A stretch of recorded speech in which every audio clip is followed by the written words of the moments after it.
to another day, another week, another episode of the Daily Grind. I'm your host, 30NSG, and on today's show, we're going to be watching a couple videos. We're going to be watching a video about Marathon from a small content creator called SpartinArmy.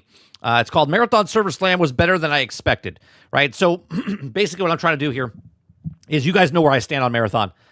I don't like Marathon, but that doesn't mean I can't cover Marathon because I know there's people out there that do like Marathon. So what we're going to try to do, okay, we're going to watch a video of people that like Marathon. We're going to talk about people that didn't like Marathon. We're going to have a conversation about Marathon so you can have all the information that you want so you can make the choice if you want to buy a $40 game or not. So we're going to cover the good, the bad, the ugly, and then we're also going to go over and watch Laura Fryer's video talking about Phil Spencer and me.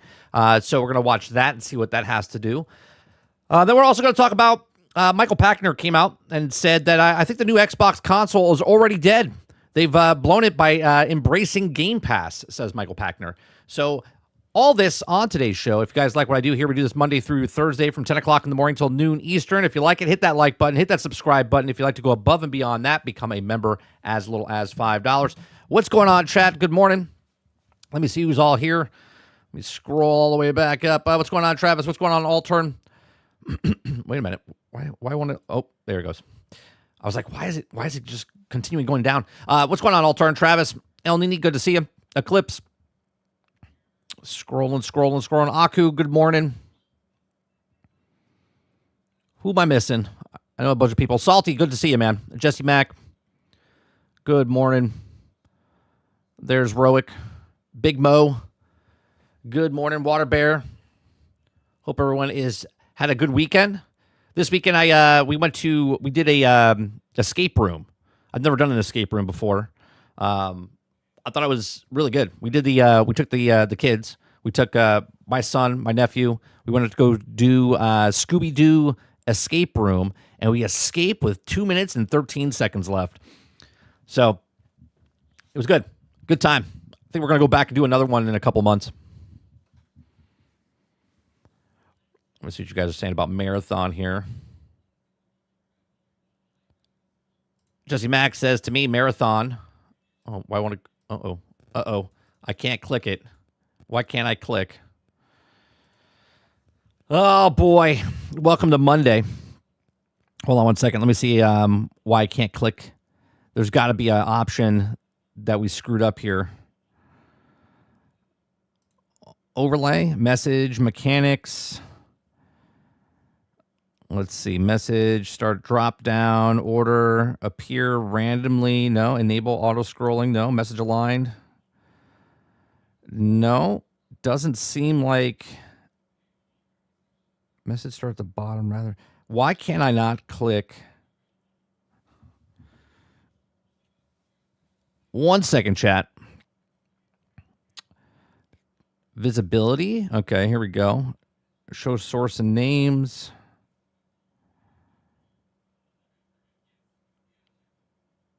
Why does this not stay saved?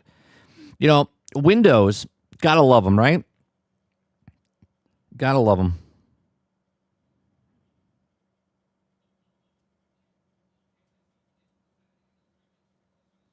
Every time Windows changes something, I can't click on your guys' things now.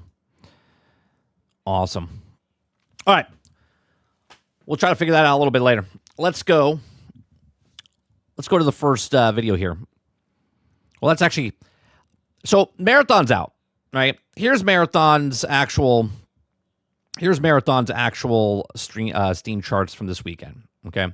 Again, we all know that Steam's not the one-all, be-all of everything. But just to put it in the last, this is Thursday. Thursday it came out. Hit its peak right after. That's the peak.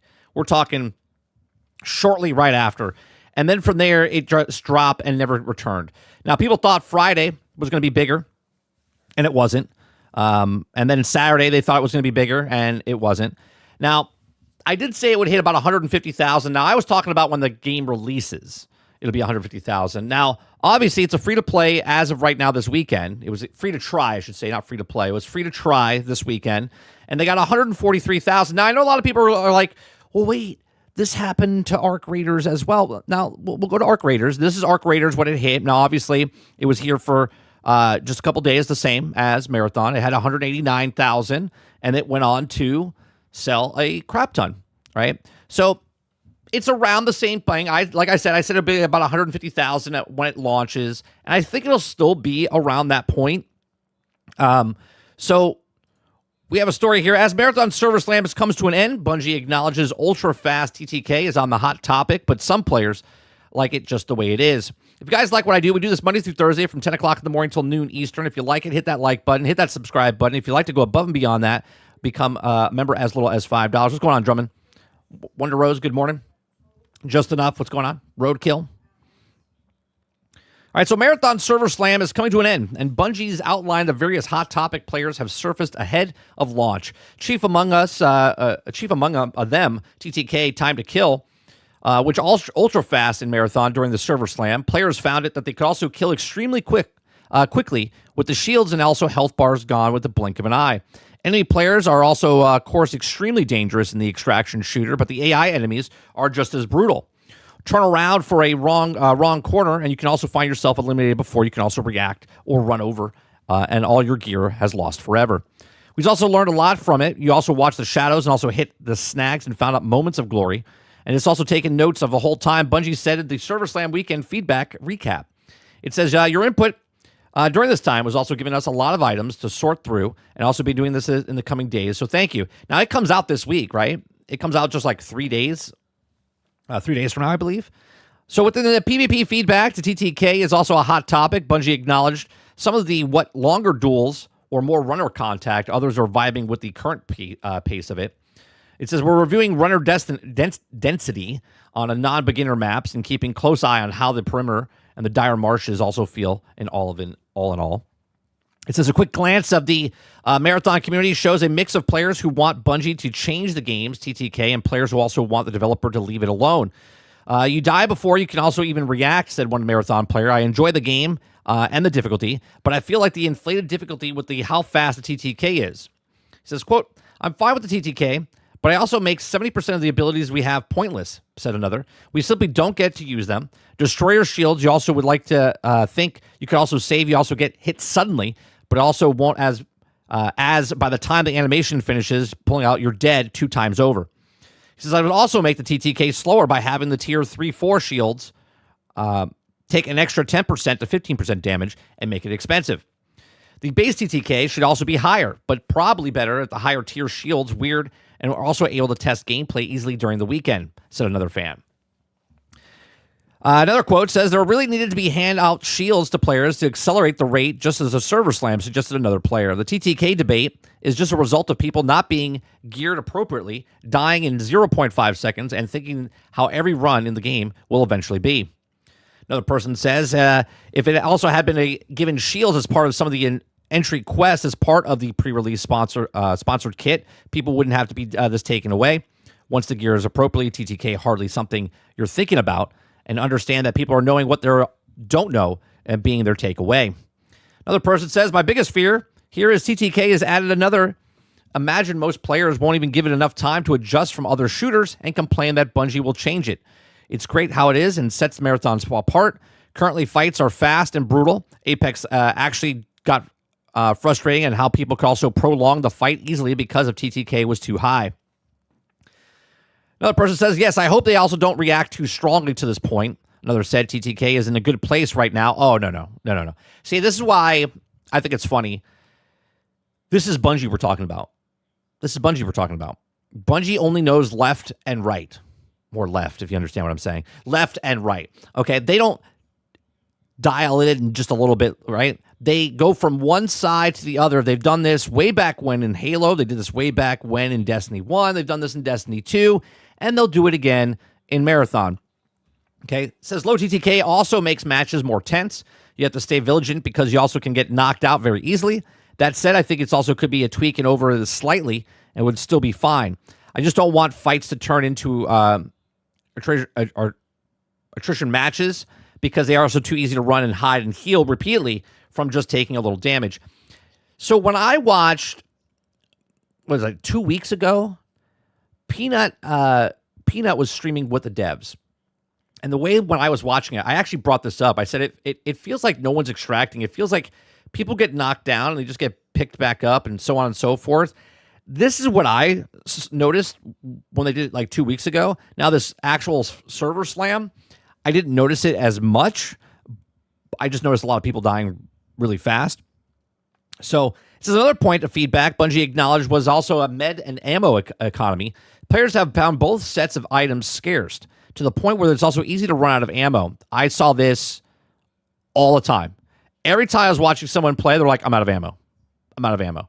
Someone would have the ammo, and then someone would have to give their heavy ammo, and then another person would have to give light ammo or whatever, right? It's like the person that was shooting never could find the ammo that they wanted, and the person that was on their team always had the ammo for them, and vice versa. It was kind of weird. So when you factor in the in-game costs associated with replenishing the med and ammo items for each run, you can see why both precious commodities. It says, here we are, you also need the meds for soaking a lot of your early loadout budget, and the back-to-back fights can also chew through the meds and ammo reserves pretty quickly. Bungie said we've also seen some folks and against the depleted items as well, along with the rewarding drops off for AIR, and also ran dry mid-fight, critical spot in the run. Tell us all about it. Bungie once again acknowledges the feedback of Marathon's UI, which has become something of a sore point with a large number of players. Again, I'm not playing the game. I think the UI is absolutely horrendous, but I know there's people out there that like it. That's just my thoughts. Okay. We do plan to continue iterating post-launch and want to make sure that it's able to easily navigate, read what's happening in mid-fight, and manage your equipment effectively. See the pings without the noise around them, and Bungie confirmed. And Bungie touched on Marathon's movement and heat generation. Lots of chatter around the slide field movement and the heat alike. The comment asks smoother slide transition, letting downhill speed carry and lower heat core movement for clearer chases. So keep your takes coming. So there you go. It says, generally, it seems like people are also soldiering through the marathons, pushing initially confusing extraction gameplay, are finding it rewarding, but some believe that it also may be too brutal for its own good and end up putting more of casual players off, not just because of how hard it is, but also because of the time and effort is also clearly need to keep up with the hardcore player base. So Marathon, Server Slam, hit a peak Steam concurrent player count of 143,621. And when it launched last week, it's somewhat surprisingly, the number declined as we worked through the weekend. Marathon hit a peak of 64,000 concurrents on Sunday, just a few days before Marathon goes on sale, priced at $40 on March 5th. Of course, Steam concurrents do not paint an entire picture. Neither Sony nor Microsoft make player numbers public, and increasingly that Marathon does at launch. It'll be interesting to see what it does. Again, these are not promising numbers, but at the same time, again, I'll just put it out there for people to see that Arc Raiders, obviously, when they had their, I'm just looking at this back, don't look at this line, just look at this number, 189,000 when they first did their test, and it turned out to be very good for them. So maybe the 143,000 is not going to be bad for them, but it does show that there was less interest as the time, because people were interested in it, played it, and then they got less and less. Either people downloaded it, tried it, and said, I'm good, I'm going to buy it. Or, right, like I'm thinking of the mentality of, I played it, I've had enough, I'm gonna save it for when it comes out in a couple of weeks or a couple days, right? Maybe that's what's happening here. Or people played it and were like, I'm good, I'm not going to play this anymore. These are my thoughts. Let me know yours in the comment section down below. Please make sure you share, like, subscribe, and if you like what I do here, check out some of our videos. Thanks for watching. All right, can you guys hear me now? Can you hear me now? Yeah? Yeah? All right. Let me go back now that I've completely spoke and read everyone's stuff, and then you guys couldn't hear me. It's fantastic. And I can't go back up. Argus says, I played the game a few times this week, and it's okay. Game is not fantastic. I couldn't recommend it to the most. I say Arc Raiders is way more for the people. Or for more people, I should say. Aku says, 30, Halo be like Jackal shoots 5 times with the sniper of Jackal aimbot snipes with you. One shot, no in between. Halo's legendaries of souls before souls. Yeah, they just go left or right when they adjust stuff. Thank you very much for the $2. Just enough to tell me that I was muted. I appreciate you. I'm still going to give you a cheer for that one. Jesse says, 30, you know what Bungie did on Saturday? Put more servers to allow more players in the game to make more gunfights. Then on Friday, less players was also in the server. So we got that as well. Jack says, Marathon has a chance to stick around and make the game adjust his drop into the world. Said waiting on players and emptying the controllers are not complicated. Tutorial is also bad. The tutorial is bad. I didn't see anybody complain about the tutorial. Thank you very much for everyone letting me know I was muted. Muted. Fantastic. Let's see here.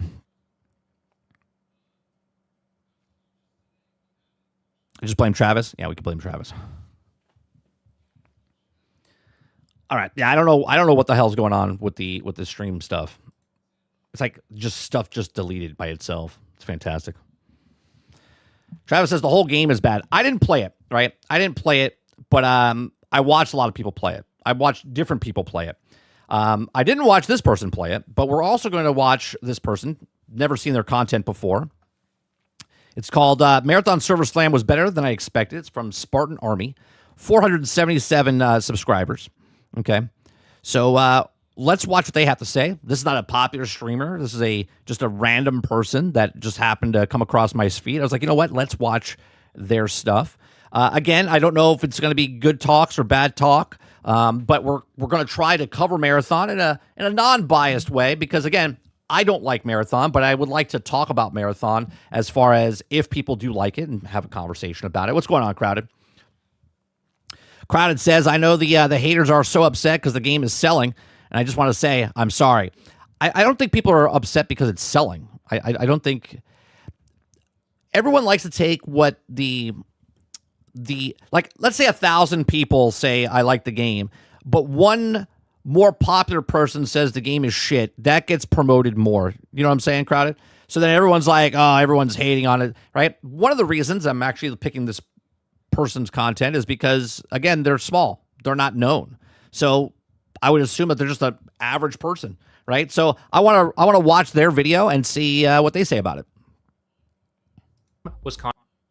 Marathon has an almost impossible mountain to climb. Not just because of its competition, but because the game was controversial. I don't know why. You guys can hear this, right? Yeah, I see it. From the reception of the alpha to the plagiarism scandal, Bungie has been working around the clock to make sure that Marathon is as good as possible for the release of March 5th. And to promote the game's launch, Bungie is hosting a free weekend called the Server Slam in order to test their servers on launch, but most importantly, to get as many people as possible to give Marathon a chance. It's important to note that the Server Slam version of the game is not the entire game that will be available on launch, but it's safe to say that the core gameplay and visuals is what you should expect for the full release. So before we dive too deep into the review, yeah, what you got in the beta, that's the game, right? It's not going to change dramatically from the beta to release 3 days from now. It's just not going to. I'm going to give you my first impression. So if you like what you played in the beta, well, that's what you're going to get. If you didn't like it, and you're like, oh, I want to play this game, but there's a couple things off about it, then I wouldn't pick it up right away. I would wait until they put those fixes inside the game. Impressions right now. I was pleasantly surprised about my time playing Marathon, and I think the game has potential. But there are some... Here's the thing, though, right? What he just said. He's like, it's good. I think it has potential. That's a problem in my eyes. For any game. Just take Marathon out of the equation. When someone plays a game and says, I think there's a lot of potential here. The game's coming out. The game's coming out in 3 days. 4 days? What are we on, the 2nd? Yeah, in 3 more days. So, again, take Marathon out of the equation. When a game comes in, oh, this is potential, has good potential. I'm okay if a game is an alpha, early access, and it has like 6, 8, 9 months to cook and be like, yeah, it's got potential. When a game comes out 3 days from now, you're like, this game's got potential. Potential? It's got to hit the ground running. Aspects of the game that I don't like. I'll be covering everything from the gameplay, visuals, and progression of Marathon throughout this review. And if you enjoyed the video, please give it a like and consider subscribing to the channel for more gaming-related content. The gameplay of Marathon has me conflicted. On one hand, I really like the feeling of the movement, shooting enemies feels satisfying. I cannot get over the look of it. I can't. And again, I'm not playing it. I'm not playing it. I'm doing exactly what I preach. If I don't like something, I'm not going to buy it or play it. But again, I'm covering it. I visually can't get over the look of it. And I know a lot of people like it. I'm just telling you what I think. And PvE is actually challenging, but on the other hand, I think the heat system is a little bit annoying, every enemy looks the same, and some of the runners feel a bit problematic. But let me be clear, I think that Bungie has done a decent job about making an extraction shooter, and the more that I play it, the more that I'm finding myself enjoying it. There are some things that I think that they can improve upon moving forward. I want to start with the positive feedback first. The gunplay in this game feels really satisfying, and I really wasn't worried that it wouldn't feel satisfying. No, Bungie makes good gunplay. They've never made a bad gunplay, right? I mean, Halo gunplay felt amazing back in the day. Destiny 1 was great. Destiny 2 is great. So obviously the gunplay is going to hook you. That's what it is. Satisfying because I come from a Destiny background, and the gunplay in that game was amazing. And funny enough, a lot of the guns in this game feel like Destiny weapons, and the amount of guns in this game give a nice variety for me to choose from. There are 28 different guns at launch with attachments that can be added onto them to kind of change their playstyle and to increase their rarity. I'm not going to say too much about the design of the weapons though, because it just feels like personal preference and I don't really mind the art style as much as I thought I would. Now for some constructive I can't. It gives me a headache watching it. criticism. The AI in this game all looks the same. At a distance, there really isn't a way to tell if you're about to fight a grunt, a boss, or a player until you really start shooting at them or you ping them. Making me... Well, okay, let's be fair here. If you're just starting out a game and you come across something for the very first time, you're not going to be able to distinguish between them because you've never seen them before. As you play the game more and more, you're going to understand what's a grunt, what's an elite type of stuff because you're playing the game and you're going to visualize it more because you're getting used to it. So this is almost like walking into a house and because the wall's painted green, you're like, I don't really like this house. And you're like, why? I don't like the green wall. It's like, you could change that, right? That your perception changes over time when you're playing the game over and over and you're like, oh, that's a grunt. Oh, that's an elite. So saying they all look the same when you first start playing, again, I'm not defending it. I'm just saying that's usually what happens in any game. You're like, I can't tell the difference. And you're like, oh, it's easy to tell the difference because you start noticing the differences. I treat every engagement as serious as I can, which isn't really a bad thing to get me immersed in the game, but for the longevity of the game, I think it's a problem. Comparing it to Arc Raiders, and yes, I'm going to compare the games because they are the same type of game, but in Arc Raiders, every enemy type feels very distinct from each other, and you know exactly what you're about to fight well before you engage. I just wish... Yes, but when you first started playing, you also looked at it and said, I can't tell the difference between, this and that at the very start. Of course you could change it, tell the difference. That the designs of the enemies in Marathon were more diverse. One good thing I will say about the enemy AI, though, is that they are very aggressive and hard to kill. I actually enjoy the There's a lot going on the challenge screen of the AI combat, and I really hope that Bungie doesn't make them easier to kill over time, just like they did with Destiny. The runners or operators are a very different take on the extraction shooter. I don't believe we've ever had an extraction shooter that had hero shooter elements. They added complexity. I was watching Peanut just enough. I was watching Peanut play, and he had 18 times in a row that he went in and died and didn't escape. It took him 3.5 hours to get his first extraction. I was like, Jesus. To the game that feels refreshing. For example, I played Assassin a lot during the server slam, and I ran smoke grenades so that way I could go invisible more often on top of my other abilities. I went further and added modifications to my runner to be able to start meleeing people faster and do more damage. I'll be honest, this does just feel... It just feels like a Trials. It feels like just watching PvP inside of, like, Destiny. It does. Basically fulfilling that fantasy of being the guy in the smoke, knifing everyone and taking them out one by one. Come here, bitch! Got one, help! Yeah. Oh, the stairs here? Both of them? They're all dead.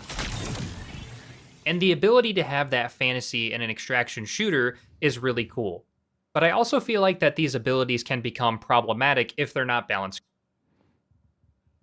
It's not that hard. A grunt Borongoy has a method pack and like to throw its hands up in fried. An elite or Senghaley is a Saurian with armor. There you go. Thank you much for the $5 super chat. See, even Trump knows what it is. It's super simple to understand. Yeah. Water Bear says, if you're going to go play this game, enjoy it. I can't look at it. I just played Toxic Commando, to be honest. Much better game. The game feels like an actual add-on for Destiny PvP. Yeah, it does remind me of PvP, of just Destiny. Correctly.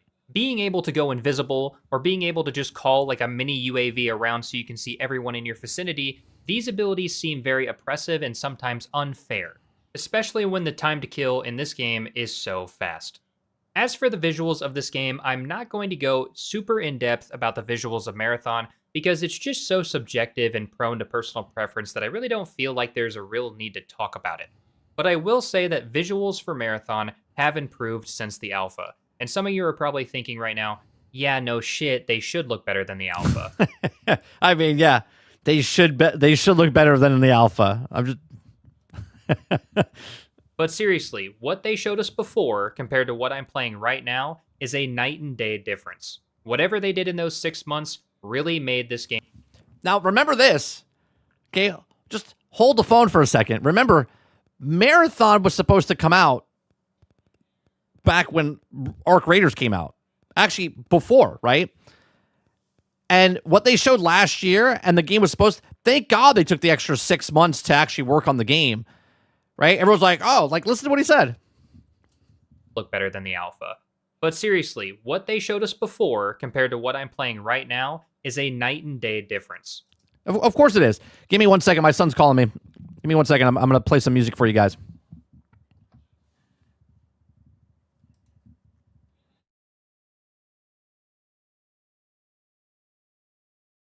Yeah. There's a difference. Not all money is the same. Listen up.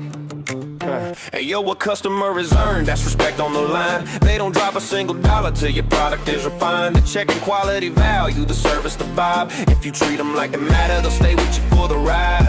But a consumer, man, they buying on impulse. No standards, no questions, they don't care what the bill does. Bad game, bad merch, wrong size, doesn't matter. They keep paying every time like their wallets on auto scatter.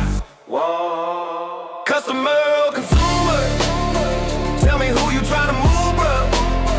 One pays cause they see your worth, the other pays for anything on earth. Customer or consumer, two different lanes, two different futures. One you earn, one just sooner. Yeah, there's levels to the user. A customer's money got a heart.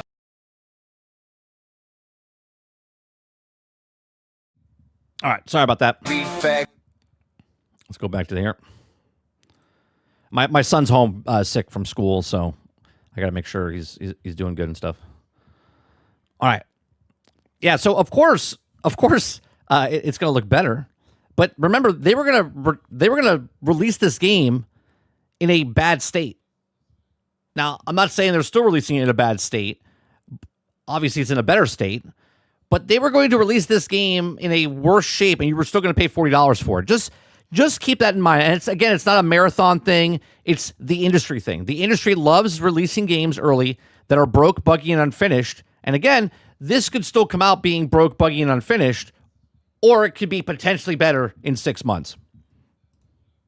Whatever they did in those 6 months really made this game look a lot more polished. The art style did grow on me the more that I played, but there are still some things that I find really goofy, like some of the AI designs or some of the character designs. Overall, the world and the map designs are really cool, and the art style is growing on me the more that I play. But there is one thing that has to change, and it's the UI. Look at this UI. I almost threw up in my mouth there just looking at it.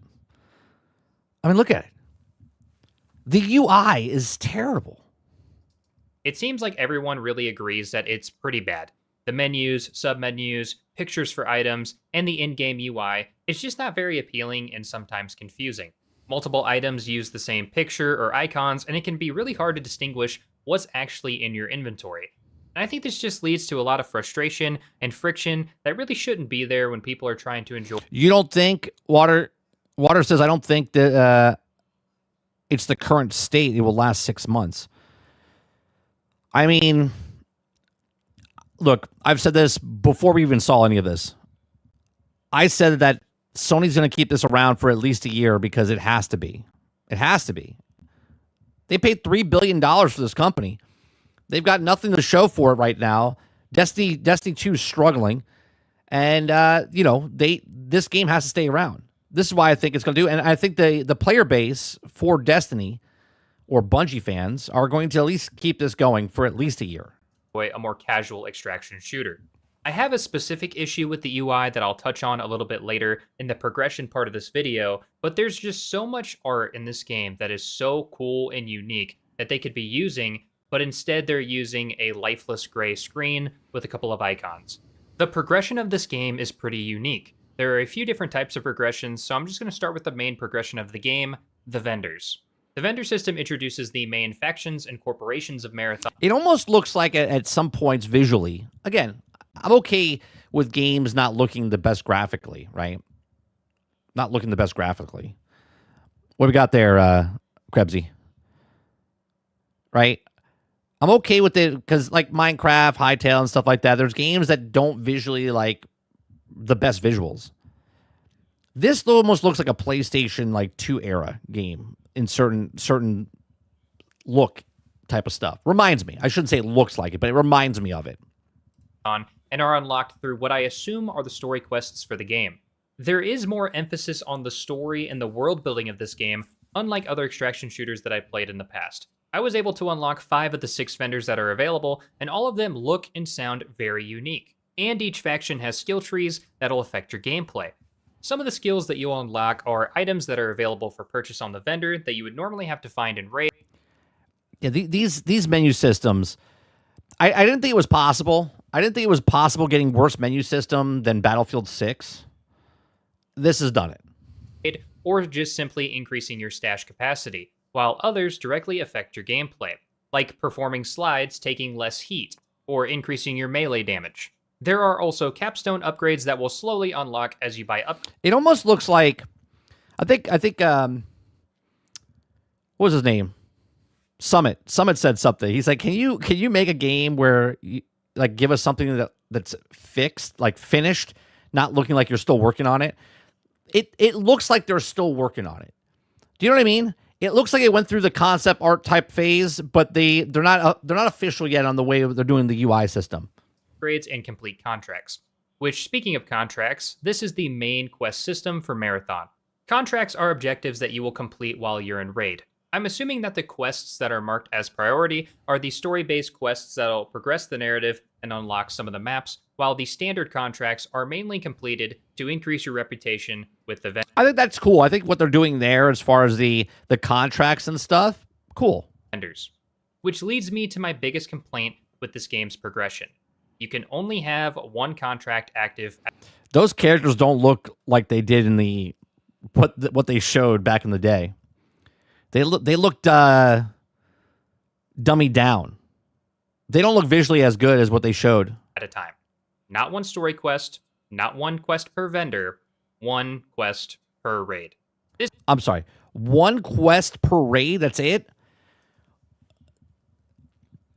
That seems very, very grindy. That seems very, very grindy for you only can do one thing. Progression. So at least in Arc Raiders, okay, I don't know how it is in Hunt Showdown or anything like that, but in Arc Raiders, I could do multiple things and complete multiple quests, missions in one raid. You can only do one in one raid. It's like taking silly putty and just stretching it out, like you're trying to stretch it out. You can only have one contract active at a time. Not one story quest, not one quest per vendor. I know what someone's going to say. Well, maybe that was just for the beta. Maybe it was just for the beta. Maybe. One quest per raid. This makes the progression of the game feel very slow, and I'm not able to multitask So I pretty much just complete my objective and I leave as soon as I. Yeah, I guess so, Crowded. But at the same time, wouldn't everyone almost be working on the same ones in the very beginnings of the game? So let's say we all have the same one. I complete mine. I get credit. You get credit. You have the exact same mission. Now you complete it, so we get the same one. If that's the case, then why not let me have more than one mission, one of my own things on the missions? Just asking from a development standpoint. If everyone on the team can have one different one or the same one, and we all get the same credit, why can't I have more than one? Seems like a ridiculous thing, doesn't it? So that's safe to assume. No, I'm sorry. No, you unlock several factions quickly. Okay. Again, though, why do I have to depend on other people? Why can't I have more than one mission for myself from that raid?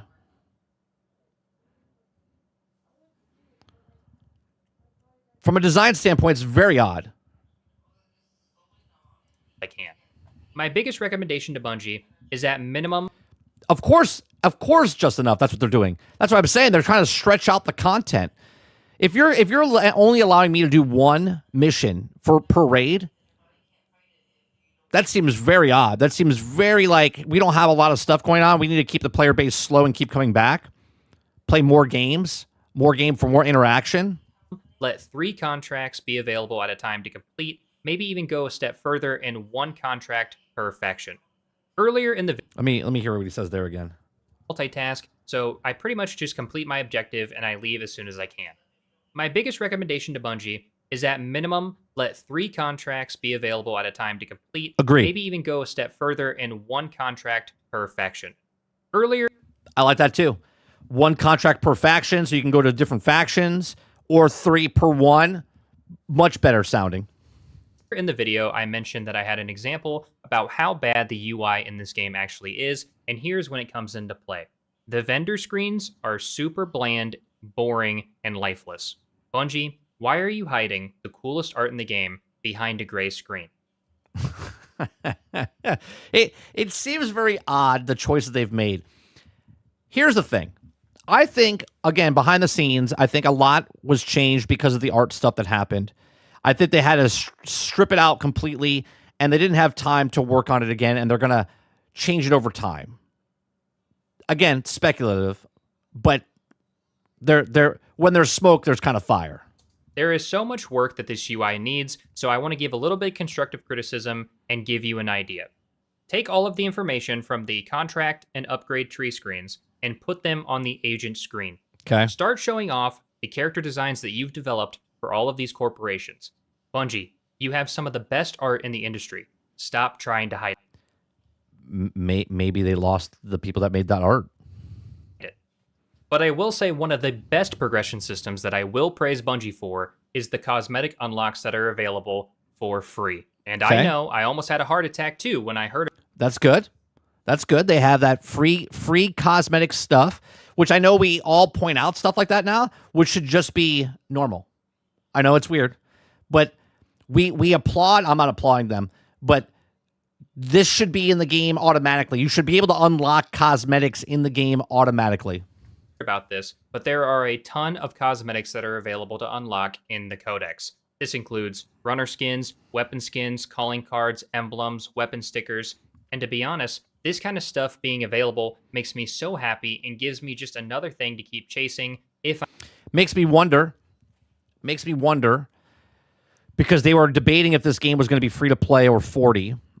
And if it was free to play, obviously those wouldn't be free. But now that it's 40, these are free, and then obviously they'll give you more down the road for price. I'm playing Marathon. I hope that they expand upon this with the raid-style maps that they keep talking about and teasing, and hopefully this could add even more cosmetics to chase in the late game. So Bungie, great job. Keep doing this stuff. Overall, I had a fun time playing Marathon, and I'll be buying the full game. I would encourage you to give this game a chance and form your own opinion while the game is free. But if you weren't able to do that, I wanted to make a review on the game and give my initial thoughts of Marathon. There is definitely room for improvement, and some things like the UI should have been better by now. There's no excuse for it.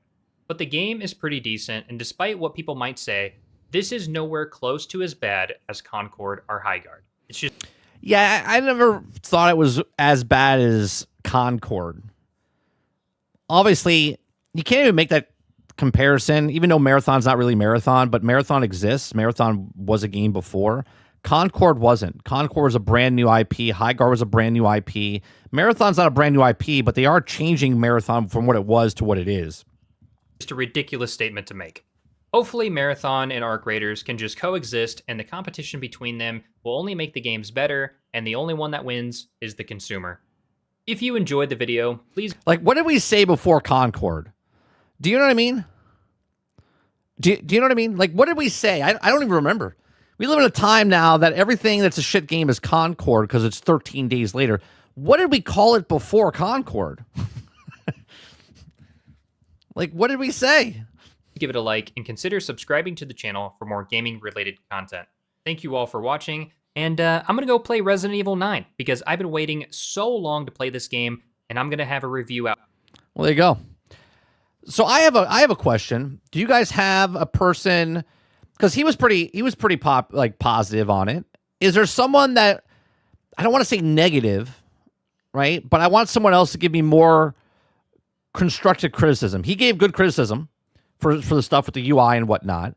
Okay. Is there someone that you guys watched that didn't just shit over it? Because I don't care about people that are just shitting on it. I'm trying to look at it objectively where people can give good criticism, the pros, the cons, and whatnot.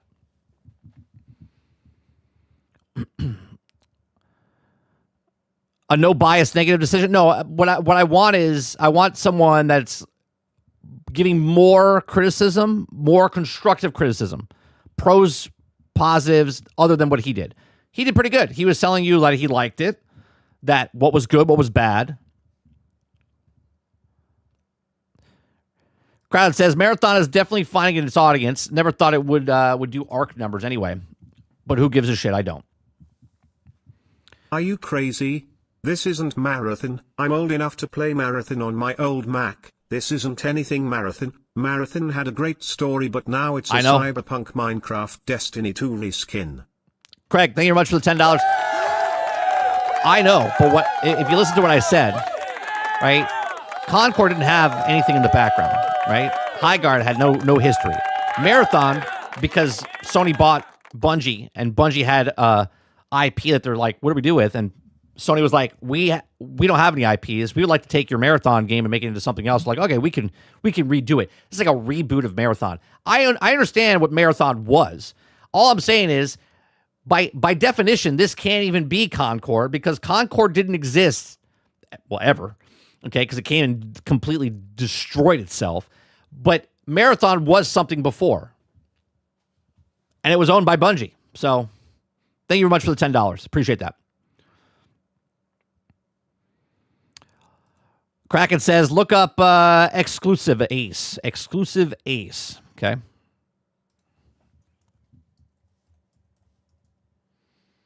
Exclusive Ace.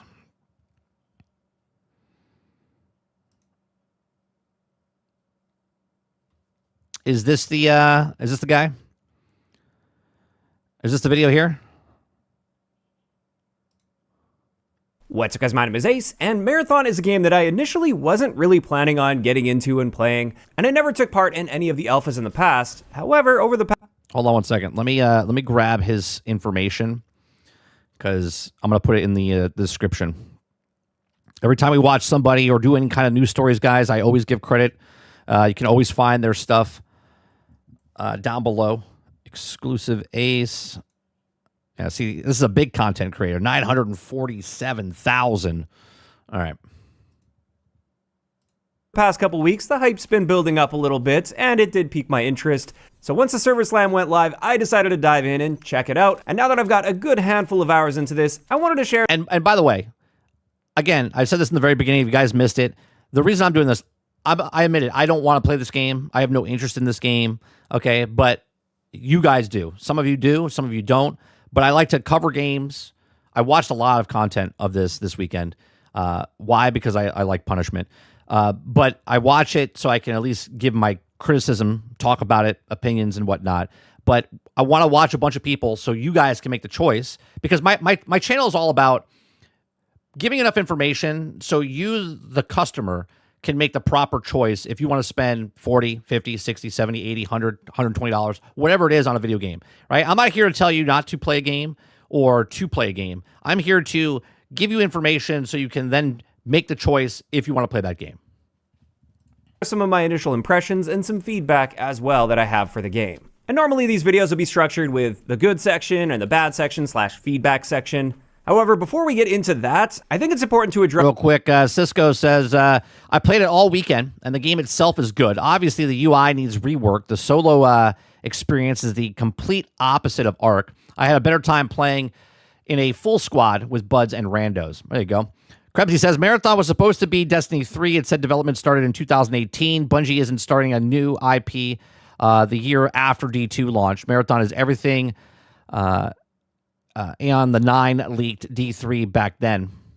Interesting. That's the elephant in the room. The thing that comes up probably most commonly when asking people what they think of this game, and that is the art style. In my eyes, this just doesn't fit in the good or bad section because it's just so polarizing. Some people like the art style. In fact, some really love the art style and find it very unique and it really draws them to the game, whereas others hate it so much that they aren't even willing to look past the art style to... I mean, that's what art is, right? You could walk into a museum, look at a painting, and go, I like it, I don't like it. You don't care what the story is behind the painting, what kind of paint they use, what kind of canvas they use, nothing. You look at it and go, I don't like it. You move on to the next thing. Video games are art. Your art style that you pick for your game is very important. If people like it, they'll look at it and say, I like this game. That's their first impressions. Like, I like the way this looks. I want to know more. Other people look at this and say, fuck no, I'm out. Who try to get into the gameplay because the art style just immediately pushes them away. And you know what? That's fine. And I totally understand that. I think it's totally reasonable that if you just absolutely hate how a game looks, despite the fact that you know... Why would you play a game? Think about that, chat. Why would you play a game that you don't like the look of? You're like, I hate the way this looks. I'm going to put 100 hours into it. Huh? You wouldn't. Nothing about the gameplay and haven't given the gameplay. But then again, I know some people out there, they date people they don't like. They're like, this person's ugly, but yeah, they're fun. They're fun. Well, good luck to you. Good luck to you. A shot. I think it's reasonable enough to just not play that game because it's not for you. And last year, when the alpha for Marathon took place, I was in the same boat. I really didn't like the looks of it, and therefore I didn't even give the alpha a try. I just wasn't interested. However, it has come a long way in the past year. Obviously, it's got the same general art direction, but to me... I love the fact that everyone's like, it's come a long way in the last year. I hope so. I really do. Because if it didn't progress at all in the last 12 months, well, we would have a lot of issues here. Again, remember, this game was supposed to come out in what? August, September? It looks a lot better. I like the vibes of it a lot more, but I also totally get where the people that hate this art style are coming from. It is very different, but at least it's unique, and it's a very deliberate art style that is cohesive. It works for the game. It's just not going to appeal to everyone. So with that part out of the way, now let's get into more of the specifics. And we're going to start it off with the things I really like about the game. Keeping in mind, of course, this is going to be a much shorter section than the feedback section because it takes time to explain feedback. Whereas for the good stuff, it's generally pretty easy to just list it out. And for me, the biggest thing that stands out that I really like about this game is the gunplay. Kraken says, it has. I wasn't going to touch it because it looked abysmal. Now, I'm all in. Well, there you go. It feels really good. It's definitely Bungie. You can definitely feel that Bungie DNA there. Yeah. And that's a good thing. That is a good thing. I've been trying to use a decent variety of weapons. Obviously, at this stage, I haven't used every gun in the game, but I've been forcing myself to branch out, pick up new guns whenever I have the opportunity, try things out. And there appears to be a solid amount of variety in the weapons. Each weapons have their own unique character and pros and cons. So much so that if content for Marathon ends up doing well, I may dive into some future... Where did that guy go? So much so that if content for Marathon... He's on the Marathon ground. ends up doing well, I may dive into some future content here. I don't know if he like fell in a hole or something. Breaking down the guns, because that's really what I specialize in. And I think there could be a lot of value there if there's interest. And honestly, just the gunplay alone is such an important element here, because out of the available extraction shooters right now, especially in the FPS space, there aren't too many that really excel in the gunplay department, especially for controller. Now, I know I've defaulted to mouse and keyboard for this game. That's for other reasons that we'll talk about in the feedback section or the bad section. But as far as just aiming and shooting goes, I have to hear that section, because he just said that controller's good, but he went to mouse and keyboard, but he'll give why. Okay, I want to know why. It felt quite good on controller with the limited amount of controller time I put in with it. And honestly, I think the gunplay for this game can really be the foundation that lays the groundwork for this game going forward, because it definitely feels like they're leaning into the more competitive PvP. But why does everyone talk about this? Okay, why does everybody talk about video games? It's either done or it's isn't done, right? I understand it's a live service game, okay? But the core mechanics of certain things should be done when the game comes out at the start. Again, this is not a marathon thing. This is an industry thing. But everyone kind of just like hand waves it like these are not the droids you're looking for. They're like, oh yeah, it's going to be good down the road. But is it going to be good at launch? PvP oriented. The gunplay for this game can really be the foundation that lays the groundwork. What do you mean could be the foundation? Right now, it should be the foundation for this game going forward, because it definitely feels like they're leaning into the more competitive PvP-oriented extraction shooter space rather than the hyper-casual, try to make friends sort of extraction space. Another thing I noticed, I have seen some complaints about this, but just sharing my personal experiences, my audio experience has been quite good on this. I've been able to pinpoint footsteps or gunshots in the distance very effectively. When I was watching, the sound effects and stuff like that are good. Yeah, the sound. I'm hearing lots of sound cues as well. I don't fully understand all of them, and I'm excited to learn more about every sound cue to know like what it actually means. But I'm hearing sound cues. I don't know if it's better than Marathon though. I'm sorry, than Arc Raiders. I know he didn't say it was or not. Arc Raiders sound design is just amazing. Again, I didn't really tell a lot. There's a lot more time, a lot more gunfights in this than obviously in Arc Raiders, so you don't hear as much of the ambient noise and stuff like that. But then again, the people that I was watching were talking a lot, so I really couldn't hear the ambient stuff because I never played the game myself. All the time, and the positioning on that seems very precise based on my experiences so far. I have yet to have an enemy player just sprint up on me without me hearing them first. But obviously, if you're crouch walking, then you're not hearing that, and that's how it should. And by the way, Bungie's really good at gunplay, cutscenes, right? Sound, right? These are things that they're good at. So this you don't get points for the bar, right? The foundation of Bungie is these things. These things have always been good, so thank God they're still good. Could be. So far at least, my experience with the audio has been great. Next up, another thing that I really like, coming from somebody that isn't super into extraction shooters, I'm trying to get into them more because it is shaping up to be the next big wave of gaming, and I don't want to miss out on it entirely, so I'm really trying to get into it more.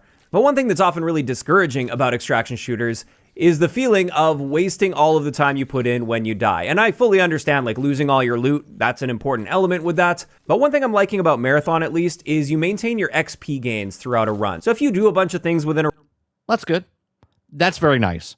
So as you're going through, even if you lose all your stuff, whatever you did, you're still getting the XP for that. Fantastic. Run, you get a bunch of kills, for instance, and you die before you can exfil. Of course, the stakes are still quite high because you lose everything you took in with you, all of your loot is gone, but you can at least make some pretty decent XP gains just for the time and effort that you put in, and it makes it feel like I didn't completely waste that last 20 minutes. Which is very important. The very important part is making you feel like you didn't waste your time for the last 15, 20, 30 minutes, whatever it is. Or so, even though it obviously still sucks and you don't want to die and lose all your stuff. And then finally, for this section of the good things, obviously there are... Oh, here's another thing that I noticed when you play the game, right? The entire time I watched people play this game, in Arc Raiders, it was more like, are they going to shoot? Are they not going to shoot? Like if you played solo type of stuff, even duos. Trios is shoot on sight type of stuff. Marathon, every time someone sees somebody, doesn't matter if it was solos, duos, trios, everyone was always shooting at everybody. So it's a completely different feel, right? At least for what I watched a lot of different content creators. It was shoot on sight no matter what. Other things I like about the game, but I don't want to get like too in the weeds and nitpicky with every little thing. Go on, But Ron. one thing I'm really enjoying is the loadout structure, where you have essentially like perks that attach to your character. They're usually pretty minor, like they're not going to give you a massive competitive advantage overall based on what I've seen so far. Maybe there will be more down the road that are like a higher rarity, but I really like the structure of that. It seems like you can really build your character into certain directions, but of course you're also risking those perks, so when you put them on, you can lose them. And so far, I'm finding the shell or character balance to be quite good and interesting as well. So there's different characters you can choose, and they have different abilities and traits. And I think that just adds a nice layer of depth to the gameplay experience, as long as they can stay on top of keeping them balanced with each other, of course. That is likely to be a challenge, especially with how PvP heavy things are. You want to make sure you don't have a meta character where you just have to use that if you want to hold your head above the water in a PvP environment. It didn't have to be friendly, though, Crowded. When we played the beta, and my personal experience is showing you that you're wrong. The reason I purchased the game is because of what happened during the actual beta. During the beta, I was in there solo, was in one of the apartment complexes. I heard a guy there, I said hello. He spoke back to me, and then we went together and started killing a bunch of stuff. Then we found a rocketeer, and then 4 other people joined us, and then there was 6 of us. This wasn't during the game launch. This was during the actual beta of the actual thing. So to say that there wasn't as friendly, when I walked around inside of the beta and played the beta before I bought the game, I was like, this is crazy. Like, not everyone fired on sight. Solo, duos, or trios. But so far, at least, I'm liking the different characters. Now, let's get into the bad/feedback section. It's mainly going to be structured as feedback rather than this just sucks. And it is worth noting, Bungie has already addressed a bunch of the community feedback and mentioned that they are going to be working on various areas. But even if they've already addressed it, I'm going to be sharing that feedback regardless. The first thing I because you don't know when they're fixing it. Noticed right away is I initially planned on getting this game on PlayStation and playing it with controller, just because I've largely developed a console audience here, and controller is just kind of my default input, even though I have no problem using mouse and keyboard. And the thing I noticed right away that I really didn't like is they use a cursor system for all of the menus with a controller instead of That sucks. That's the worst. just like using your directional pad and like tabbing through things. You have a cursor They can fix that, but yeah. and you have to like click on things as if you had a mouse.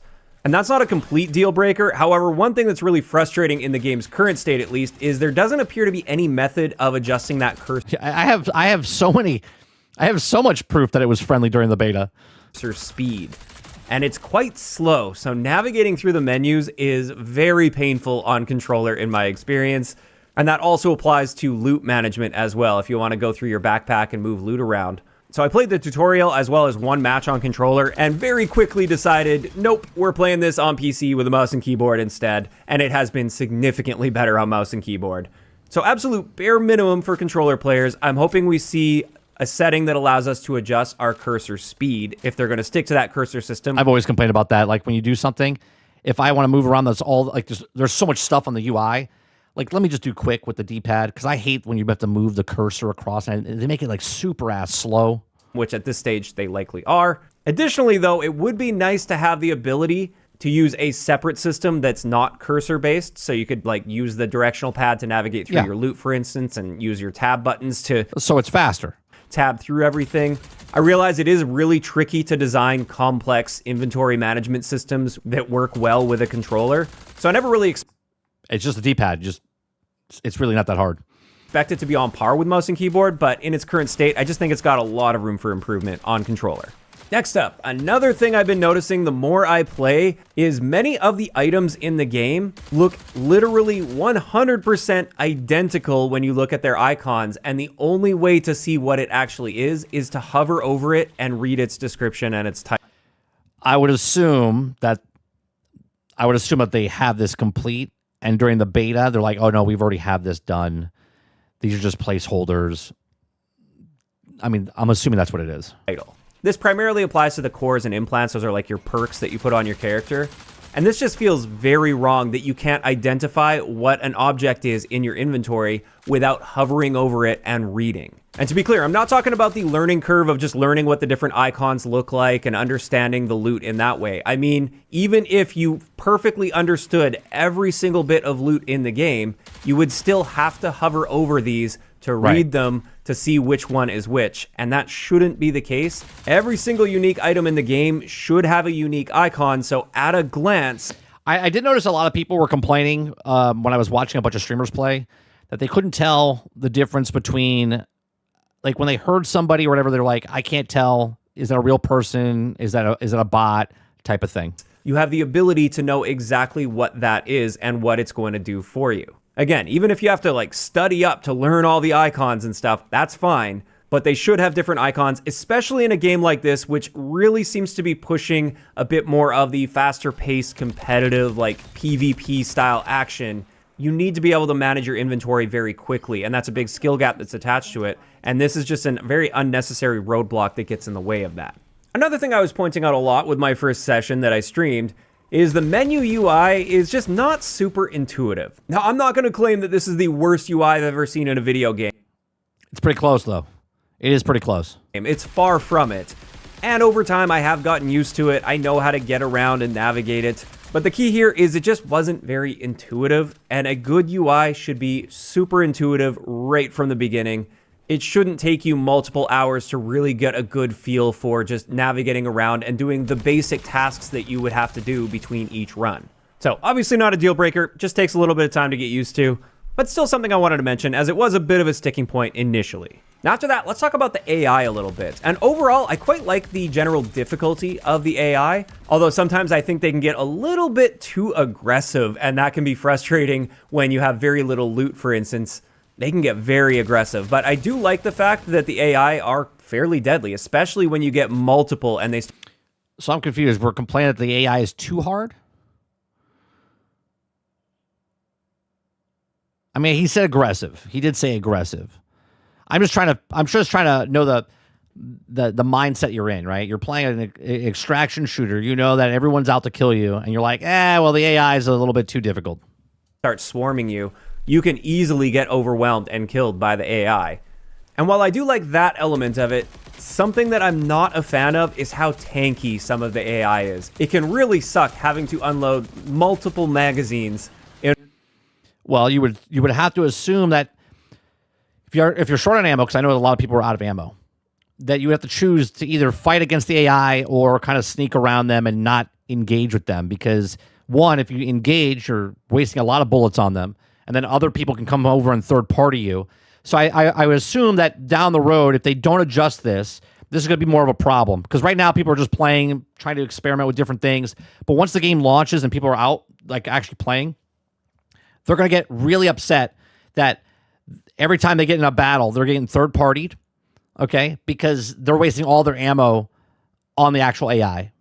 So they're going to ask them to be untanked in order to kill some of the heavier, tankier ones, especially in a game where ammo can be quite sparse.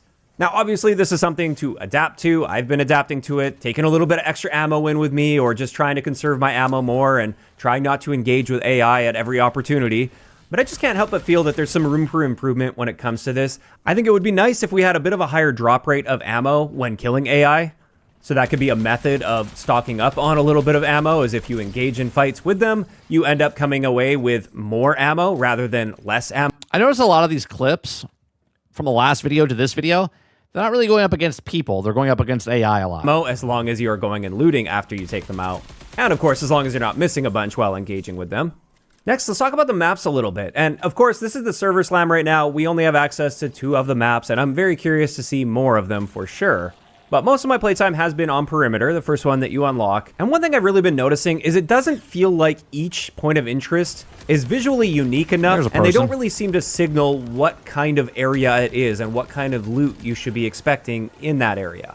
Now, I know you can open up the map and you can click on the area, and it will tell you a little bit about that area and some of the loot you can expect to see.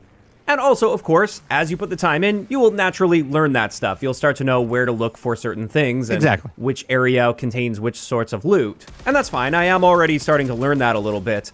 But I think ideally in a game like this, that should be signaled visually a lot more clearly, and it would also make for a little bit more of an interesting map if each point of interest were a little more visually unique. Now, from the last video to this video, just watching the AI, I could tell the difference between the AI. Obviously, from a distance, they're just robots walking. But as you look at them, you can tell the difference between them. Than they currently are. And then finally, just a couple little quality of life things I'd like to point out here. The first one relating to the map. As far as I can tell, I haven't been able to find a way to open the map while on the move. So while traveling between points of interest, it would be nice to be able to pop the map open while still moving forward, just to see a little more detail of what's ahead, or perhaps to plan my route a little bit better while staying on the move and not just standing still. That would be nice. I don't think that would be a downside whatsoever to have a map open while moving. And then another minor thing as well that I'd really like to see, even if it's just a setting, I'd really like to see any form of movement break you out of a looting menu. So if you're looting an enemy player or a crate on the map, for instance, as it is right now, if somebody starts shooting at you, panic sets in and you got to hit the escape button or tab button to get out of there. And I just think it's much more intuitive to just have that tied to movement. Or you missed Outriders. You can just still go play Outriders. Anthem, not so much, I don't think. They turned that down, right, recently? You can go play Outriders. At least provide the option to have that tied to movement. So if you get shot, you just move forward, try to sprint immediately. It will break you out of that menu, and you can at least try to fight back. Obviously, that player would still have the jump on you and the advantage, as they should, because they caught you looting. I just think it would be nice to have a bit more of a fighting chance in those scenarios. And there we go. Those are the main bits of feedback I wanted to provide. I'm trying to be conservative with the feedback I'm providing, largely because when it comes to games like this, a lot of the things you see initially as a problem early on in your gameplay time, you start to realize as you put more and more time in that that's actually just a skill issue, or that's something that you sort of develop over time and learn how to work around, and it's an important part of the game. So try not to get too nitpicky with a lot of the individual gameplay elements. And overall, when it comes to my thoughts on Marathon, so far, I'm having a good time with it. Like I said, I'm not a huge extraction guy, but I'm trying to get into them. And this one, at least gameplay-wise, really seems to be more my speed compared to something like Arc Raiders, for instance. Which, by the way, I don't hate Arc Raiders by any means. It just doesn't really hook me, and I generally prefer more like... What do you mean? I mean, I put 60 hours in Arc Raiders, and I haven't played it since, right? I played it 2 weeks ago, tried the new update that they put in, whatever. But it is what it is. The amount of people that are going to play this because it's brand new, again, Bungie has this gigantic base, very, very big base. A lot of people will try this game out that maybe never tried an extraction shooter before. Maybe they never even played Arc Raiders, right? They're like, oh, this is Bungie's next game, and they're going to pick it up. Again, I'm going to stick by what I said months ago when I said I think that about 150,000 will be the peak concurrent around that. They almost hit it during the actual weekend. It is a little concerning that they dipped so fast, but again, that could be two things: that people played it yeah, this is all I needed to see. I'm gonna play it. I'm gonna buy it, and they went to go pre-order it. Or two, they played it and went, yeah, no, I'm good. Again, the dip was pretty bad during the actual weekend, especially since it peaked on Thursday and not Friday or Saturday. A little concerning there, but we'll see what happens when it comes out. FPS games rather than third-person shooters. And I really think Marathon has the potential to carve out that niche of players that are looking for more of a PvP-oriented extraction shooter. In saying that, I don't think Marathon is going to have the mass appeal that something like Arc Raiders has. I definitely don't see this game overtaking Arc Raiders, not even close, because I feel like the massive amount of highly casual players that play extraction shooters, this is going to be a little too competitive, a little too difficult for them. And they'd rather play something that's a little more laid back and less PvP heavy than this game. And that's also not even mentioning the fact that Arc Raiders just has a far less polarizing art style, and that goes a long way as well. But in saying that, I still think Marathon has potential to carve out that niche. Sure. To attract those players that are looking for a more PvP-esque extraction shooter. I think it's got a good foundation and good fundamentals, especially with the gunplay, which is so incredibly important with an FPS game. And while it's unfortunate that the art style is an immediate turnoff for so many people out there, I still think they have that potential to generate an audience and carve out their niche in the extraction space. Now, of course, those are just my thoughts and experiences with Marathon so far, and I'd like to hear what you guys think about this game in those comments down below. Is it a game you see yourself playing going forward? Are you generally enjoying yourself with it? Or maybe not so much? And if not, please let me know why. If you enjoyed this one, a like rating is always appreciated, and don't forget to subscribe for more. So there you go. Let me see what some of his comments are saying, because since he's asking, let's see what they say. Part of me wishes there was also some type of range where I can also test my builds and ability without loading up the official run. As someone that played Destiny for 10 years, here's a huge amount of Destiny influence in this game. Mechanics like that, like our cursor-style menu and the gunplay, how the weapons feel. I didn't pay any attention to this game until a week ago, and now I'm loving it. So there you go. Really liking the new aspect of the main channel, exploring, highlighting a new FPS games, how I follow your channel. Okay. Very good review, and agree. I have 10 hours of it so far in the beta at level 15. Thought thoroughly enjoying it and exciting and how the result evolves. Would love to see the coverage of this one. Thanks. Definitely interested in seeing some guns breakdowns from the new Ace. There's also more to play, more and enjoy. This is a fun game. While I still love Ark, I'll play them both, no doubt. So there you go. A lot of people seem like they like it. What was the video you wanted me to watch? What was the video you wanted me to watch, Crowded? Go to Podcast. It's called Podcast. The Podcast.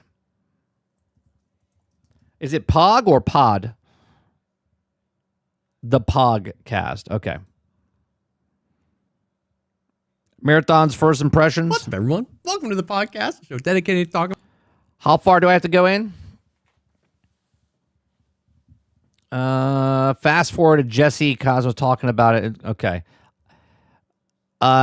Which one's Jesse? The bottom guy or this guy? This is him and this is him? Or this is him and this is him? Jesse the top or the bottom?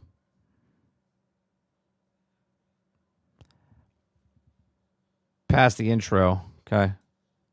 Hours today, and it's been exactly how you think it would be from like the exterior perspective. Actually, that's not true. It's been better. It's been better than I thought. So wait. Like there have been less. There's basically, I expected every time you play a new game, whatever the game is, there's an expectation that some amount of people are going to come in and be like, why are you playing new game? New game is bad. I watched you for this game, right? And then you take that bar, and I had to raise it for Marathon in my expectation because of like all the drama, and it's just like a really divisive art style. And so I raised that bar to like, I'm expecting basically like every other chat message to be a troll.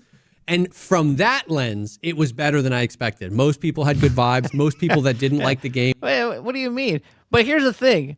I mean, I understand people come in, like trolls come in and say like, you know, this game is shit or whatnot. But if you're putting your expectation, you're like, everyone's going to be a troll. Like, at that point, I think you're playing the game to get the trolls at that point. You know what I mean? And we're like really respectful about it.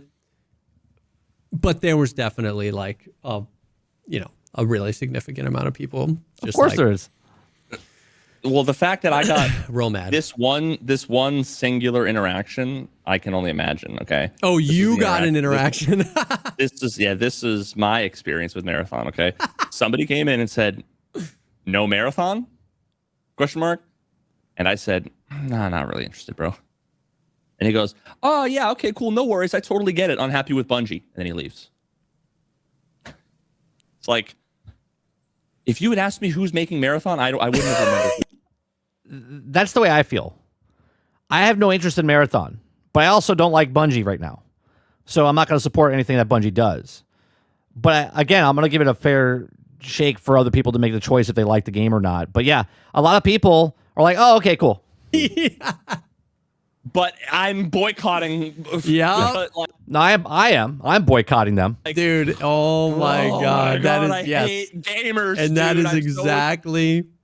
I'm so over gamers at this point. Yeah. What does that mean? You're over gamers. What does that mean? I'm just gonna become a dad without kids. I want to mow lawns and drink fucking mimosas. Yeah. And like.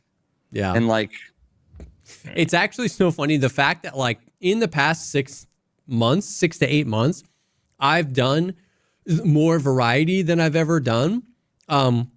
which we've talked, I mean, have talked about has kind of, killed the channel, but that's fine because my mental health is high. But like, I've done the finals, I did ABI, I did Gray Zone Warfare, I did Arc Raiders, I did a little bit of Delta Force again, I've done Marathon, and Every Tarkov clone that you were paid to shill for. exactly. And that's the thing, is like, that actually really prepared me for this. Here's the thing.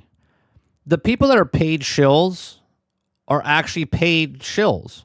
If you're a person that's playing the game and you're saying that you're a paid shill and you're not a paid shill, then you shouldn't get offended by that.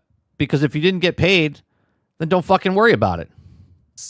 Because like, it's like, because those kind of interactions used to really get to me. But the thing was, I had only played Tarkov for like years and years and years. I'd played one game. So when I would go out and venture out and you would get those interactions, it was so new to me. I would like take it so personally. But it's Why? like, when you realize, when you realize that those people are just the wind up toys, where like you wind them up and they're going to say the same thing about every game on your 11th variety. Yeah, but why do you give them the time of day? Game, when the messages are just copy pasta, internally I'm just like, oh man, like this is a you problem, not a me problem. You know what I mean? Like, I've heard, like, the amount of times I've heard when I was playing the Arc Raider server slam, they literally also called it a server slam, and it launched like 1 week before. And the amount of times during those 3 days that the message was typed to my chat, this game will be dead in 1 month. This game will be dead in a month. And it's like one of the most popular multiplayer games right now. Yeah, but you can always tell a game is good or bad by just playing the game. You can tell. And then the majority of the people say this game is good, and then the game shows it's good.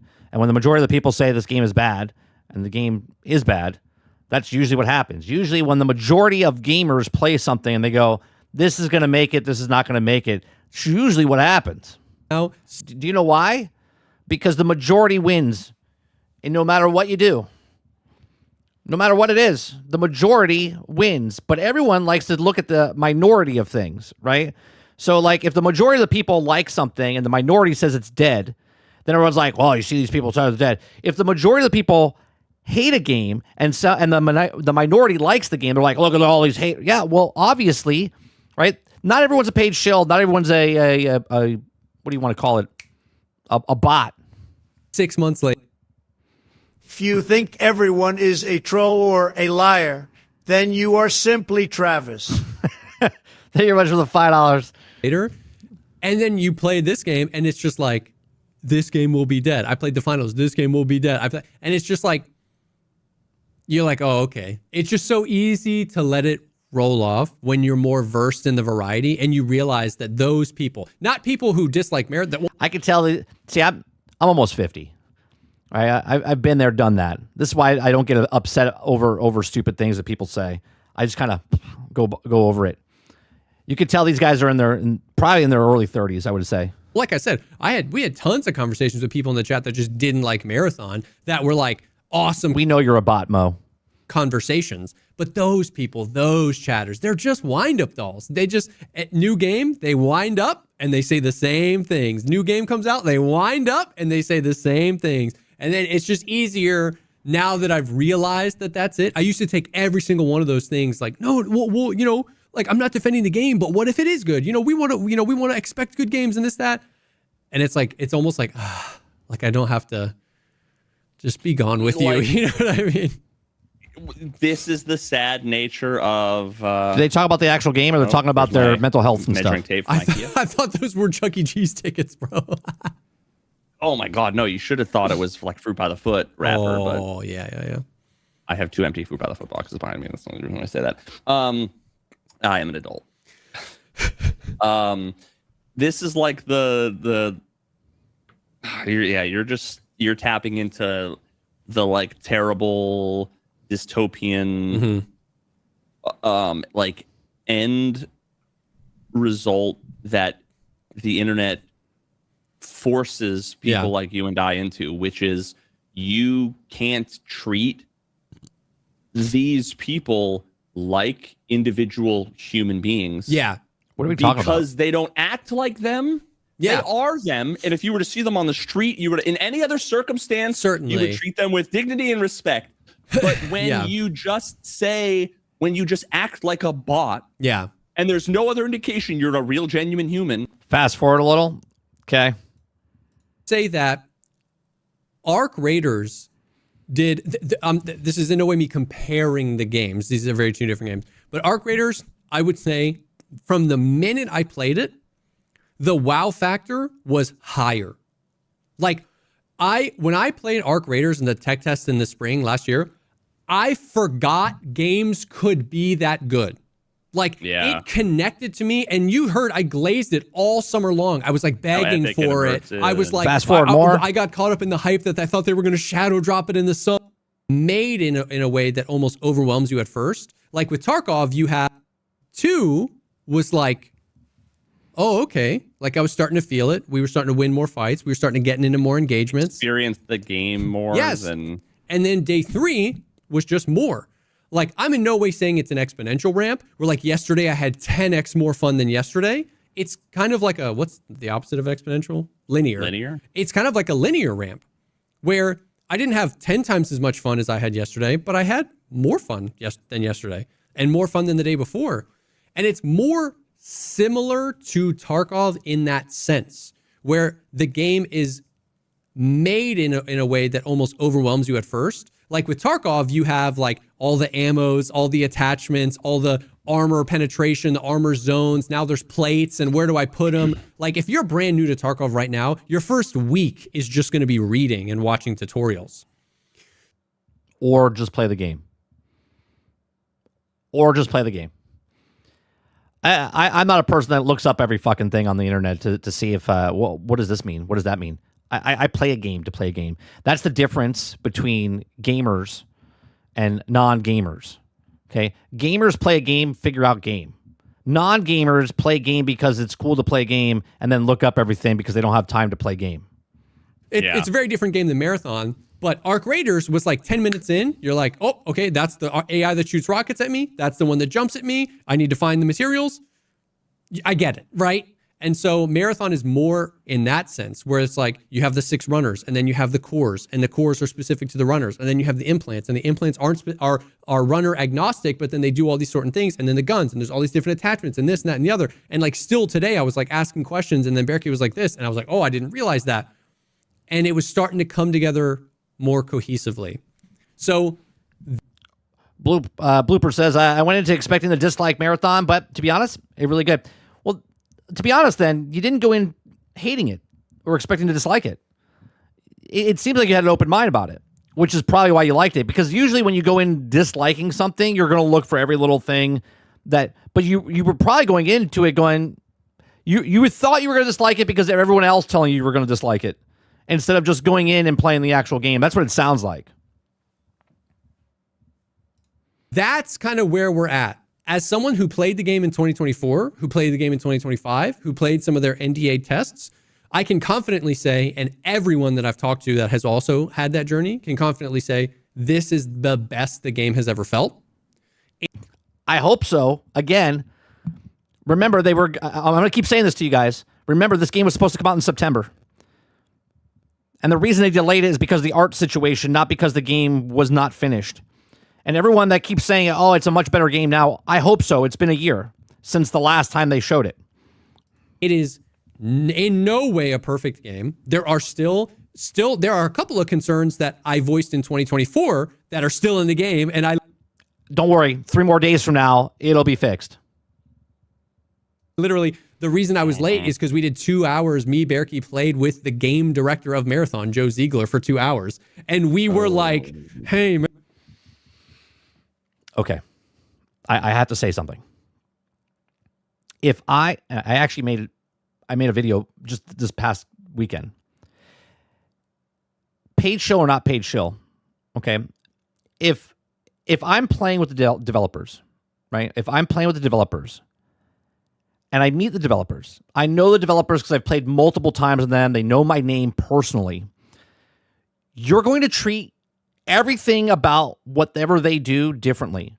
If you think you're a paid shill or not a paid shill, if you were paid actual money, if you weren't paid actual money, if you meet somebody, okay, and have face-to-face conversations with them or meet them multiple times, you're going to have a different feeling over their game than if you didn't meet them. Because the person that didn't meet them is just judging the game on the game. The person that did meet them is now taking, well, I had coffee with that person. I had a sandwich with that person. We had an actual conversation. He's a human being. And you're no longer judging the game on the game. Do you understand what I'm saying? It clouds your vision of what it is. And there's a lot that goes on behind the scenes of that, because if I'm a YouTuber and I'm trying to grow my channel and I want to make a name for myself and I get these copies of a game first, or I didn't purchase it myself and I get flown out, or I flew myself out and met these people, it all changes the way you look at the thing. I literally just made a video of this. Remember this stuff that we've been telling you for forever? Yeah. And he's like, well, we were still grilling him on it and being like, bro, you need to change this. But he proves my point, right? Let me rewind here for a second. we're like, hey, remember this stuff that we've been telling you for forever? Yeah. And he's like, well, we were still grilling him on it and being like, bro, you need to change this. But the game has absolutely made strides and it's moved in a direction. And I mean, this is, I'm like you can, if you look at me in the eye and say I don't believe you, that's fine. I do think I was right that at least for me, I'm not going to say the environment of gaming culture, but for me, after playing Arc Raiders for 4 months, I wanted what Marathon provides more than I had in the past. And so I've just been more into the PvP. Like, we're already, 2 days in, I'm getting tasks like Tarkov tasks, go kill 10 runners or whatever. And it's like, oh yeah, let's go. So it's just a different experience. So that's it. I am no way glazing the game. Like it has not hit me with the weight that Arc Raiders hit me, where I was like, I want to sell my house and just play this game nonstop. I don't want any responsibilities. That was like Arc Raiders was, I love that game so much. But Marathon has been more of a slow burn. And it's crazy. On day 3, there's probably some, what's the bias where you see this thing you want to see more frequently? Confirmation. It's probably the confirmation bias where, so I'll recognize that. But the amount of people today saying, okay, the more I play, the more I like it. The more I play, the more I like it. I played yesterday. I didn't really care for it too much, but then my buddies wanted to play today, and This is exactly why we've always talked about betas and demos, right? No matter what people say or what people do, there's a difference between when someone likes a game and doesn't like a game. If you get to play a game and put your own hands on it, again, I didn't play the game, so I'm not giving you my thoughts of if I like it or not. I know where I stand, okay? And it has nothing to do with the game, it has everything to do with the company, okay? But when you get your hands on an actual game and you play that actual game, this is why demos are so good, okay? If you want to call it a beta, alpha, whatever it is, when you get to play a game, you play the game and you sit there yourself and play it, you're like, oh my God, this is actually a really good game, right? I don't understand why people are talking about the way they are or whatnot. You are the person that at the end of the day, you're going to play the game that you like to play, and you're going to play the game that you don't like to play, or not play the game that you don't want to play. Okay? Hence why Marvel Rivals got shit on all the time. Not Marvel Rivals, Marvel's Avengers, okay, when it came out. I know it was a bad game, but I liked that game. But I also didn't defend that game, right? I just played the game because I liked that game. Okay? So if people like the game, then play the game. This is exactly why I've always said that they should put more demos out. They should let you play the game. This is why I like Steam. Right? I just played a game this weekend, Windrose. I'll talk about that after all this. Okay? Absolutely loved it. I played it and we were all really enjoying it.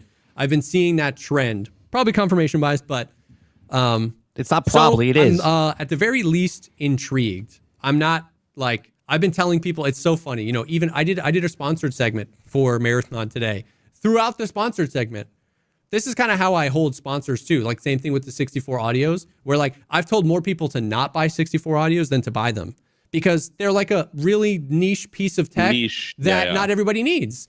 And so if someone's like, I want the best things ever, and I have $1 million to spend. If someone's like, this is the thing I'm passionate about, then I have no problem being like, yo, I'm linked with these guys. These are the best in the biz. But if somebody goes, hey, what's a good entry-level IEM? Just because I'm sponsored by 64 Audio doesn't mean I'm going to tell you to buy $1,400 headphones. I'm going to tell you to go buy some $50 headphones. And then if you want to on-ramp... I'll mail you these frayed Bose. Yeah. In the same way, like, I was telling people all day to not buy Marathon. You know what I mean? It's like, hey, if you're not vibing with this, like, it is very much so what it looks like. Fast pace, movement, abilities, text, walls, stats going up and down. And I'm not like... So is it like Apex meets Arc meets... So I'm assuming Jesse played and Veritas has not? It's a little bit more Tarkov like meets Apex Dark meets Souls. Tarkov.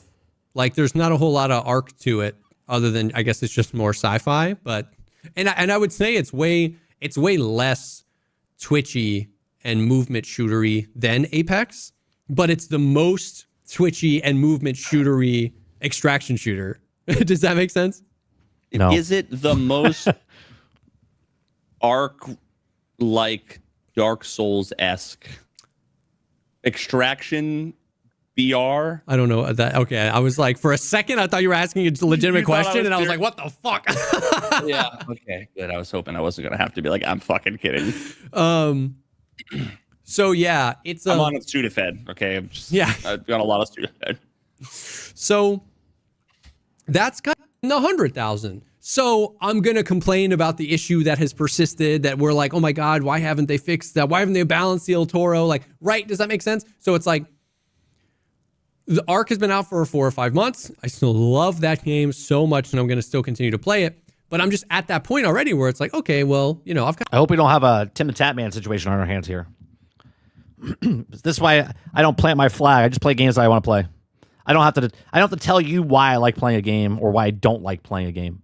I don't gotta make an excuse for you to tell you, well, I'm not playing it just because I still like that game. Right? I don't do that. I play whatever the fuck I want to play because that's what I want to play. I don't care what the popular game is. If the game is interesting and I want to play it, I play it.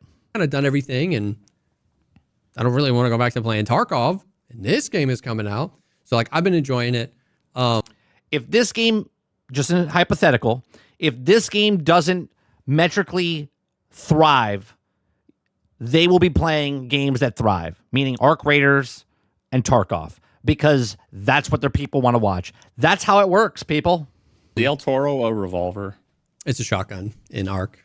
I was gonna ask. It's either a revolver or a shotgun. Yeah.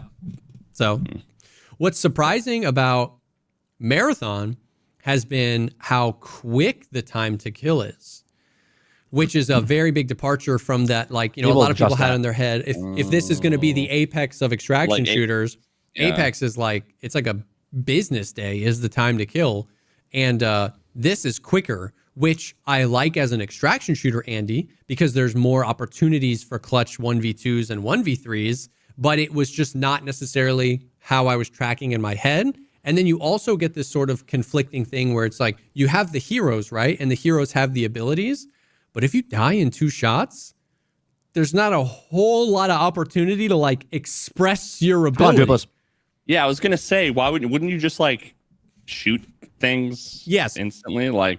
So a lot of the abilities are more like entry stuff, like you proc it before you go into a fight to help, which is like the recon thing, or like I don't know. It's just been interesting. It's just been like changing the like, oh, I was expecting the time to kill in this game to be much longer. It's pretty short. I actually really don't think that's a bad thing. I think shorter time to kills are better for extraction shooters. But yeah, I don't know. Right, Sarge. I don't want to go back and play Tarkov. Right? In that statement right there, right? And again, I don't know Jesse Cosma here. Just reading into what he's saying. I don't want to go, even the way he said it, I don't want to go back and play Tarkov, meaning he's done with Tarkov, right? He likes it, but he's done because he plays video games on YouTube for a living, not hating on it in any way, shape, or form. But he's like, God, I hope Marathon's good because I want to play a different fucking game. I mean, that's what it is. I mean, I still have issues with it. I think the UI is pretty bad. I think the looting is still pretty bad. The backpack space is very small. But I think the PvP feels good. The progression There's 6 factions. Each of them have a whole upgrade tree. Each of them have like multiple quest lines. Each of them have all sorts of like the progression is there. The PvP is really fun. The heroes are fun. The loot, like looting a purple or gold thing, feels very dopamine inducing. Like I've only found one. It comes from Bungie. You would hope that the loot in Marathon would be, endorphin filling, because that is what they made for the last 15 years from when they first started making Destiny to what it is today. Or 2 gold things, which would be like a Ledix or a Bitcoin. And I have had that like neuron activation. I think the loot economy is in a pretty decent spot. I think the experience of looting, as in like my backpack is so small, I pick up all the stuff and then I just throw it all on the ground. And you will click and control click and those kinds of things. Does it have at least that? It does have that. And then you can like one button, you can just press F to like delete stuff out of your backpack. So it's like, it's not that the entire loot economy is necessarily bad. I think it might even have some one-ups on Ark in the fact that there are these like really rare things and there are like rare keys, and those keys get some like genuinely like marked room juiced loots in these rare keys. Like there's really cool kind of Tarkov-esque looting there. But the act of looting and how much loot you can take and like that kind of stuff is where, to me, it falls apart, and that's frustrating.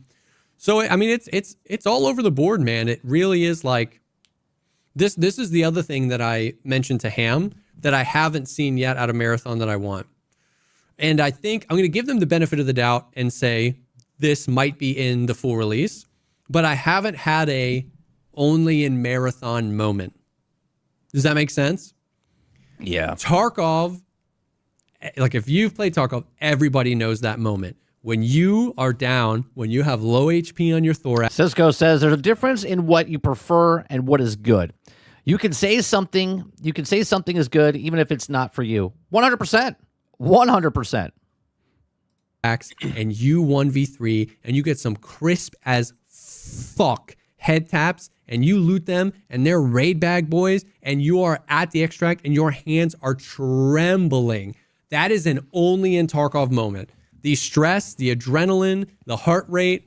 I've never played a multiplayer PvP game. That is only in Tarkov. Can you describe your first Marathon run? Yeah. Like genuinely? Yeah, like is it anything memorable that you'll remember a month from now? No, it's much more like a BR in that sense, where it's like you jump into a new BR and you're like, okay, where's the map? Where's the thing? What type of loot containers are there in this game? It was much more like that, where you're like, I know how this works. What is this like? Whereas when you first ran in Tarkov was like, where am I? You know what I mean?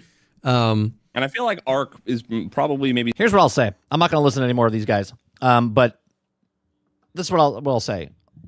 I stick with my 150,000 on Steam. I don't know what it's going to do on console, obviously. It'll come out next weekend. It'll peak at like 150, 153, 155,000. Okay. I think that's, if it goes above that, fantastic. But I also see a massive drop-off within 2 to 3 months. Again, Arc Raiders is... Let's look at Arc Raiders real fast. And I'm not comparing to one-to-one Arc Raiders. I know you guys will compare. Well, Arc Raiders. Here's what I'm saying. Right? I think this will actually come across like Battlefield 6 than more of Arc Raiders.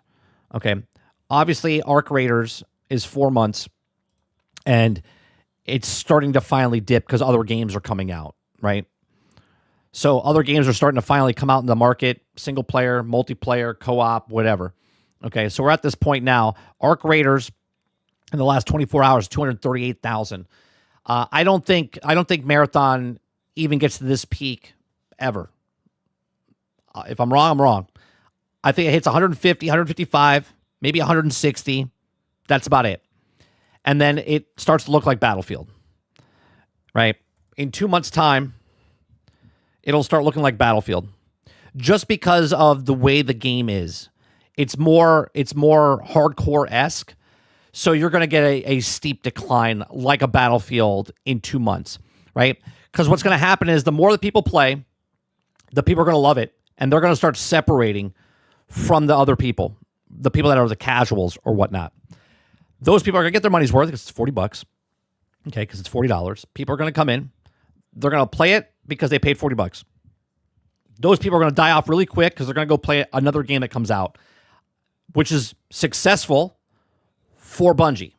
Now, do I think in the long run that Marathon succeeds? I don't. I think it's going to last because Sony needs it to last, and they'll push it forward. But live service and the extraction is not going to do well for them because it's a niche within the niche itself. Okay, you're making it a hardcore extraction shooter. So we'll see. Only time will tell. These are just my thoughts. Let me know yours in the comment section down below. Please make sure you share, like, subscribe. Let's talk about some other news stories now, shall we? All right. Let me see what you guys are saying. Warbear says 30. Can Sony and Bungie afford for this game to only develop in a niche fan base? I don't think they can. I mean, again, for what people are saying, it's much more for hardcore. Okay, and if they're doing that, well, you're getting a niche of a niche, and you're not even going for the niche that you already had with Bungie, right? There are the people that like trials and they like PvP inside of Destiny itself. Those people are going to come over and play it. Then you're going to have the people that just like Bungie that are going to try it. They're going to pay the $40. They're going to get their money for it. They're going to try to play that game and force their way to play and go, I actually like this game. I'm not saying they're not going to like the game, but you're going to have a steep decline in a month or so, month and a half. Because now there's other games coming out. A lot of good games that are like single player that people are going to pay $70 for. And they're just time is time. It's what it is.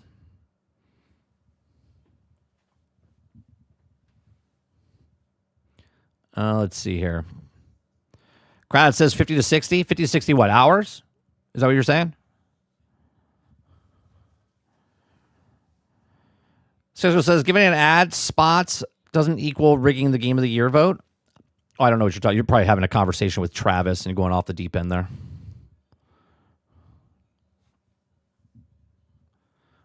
All right, let's go with... I got two stories to go over, or one story, and then another one is... let's do a video. The video is 10 minutes long. Laura Fryer made a video called Phil Spencer and Me. I like her videos. I don't know what this is about. Obviously, I know it's about Phil, but I don't know what it's about. Like, if it's her personal stories, I would assume, of Phil Spencer. So let's watch this and see what she has to say, and then we'll talk about Game Pass from Michael Packner. Please welcome the head of Xbox, Phil Spencer.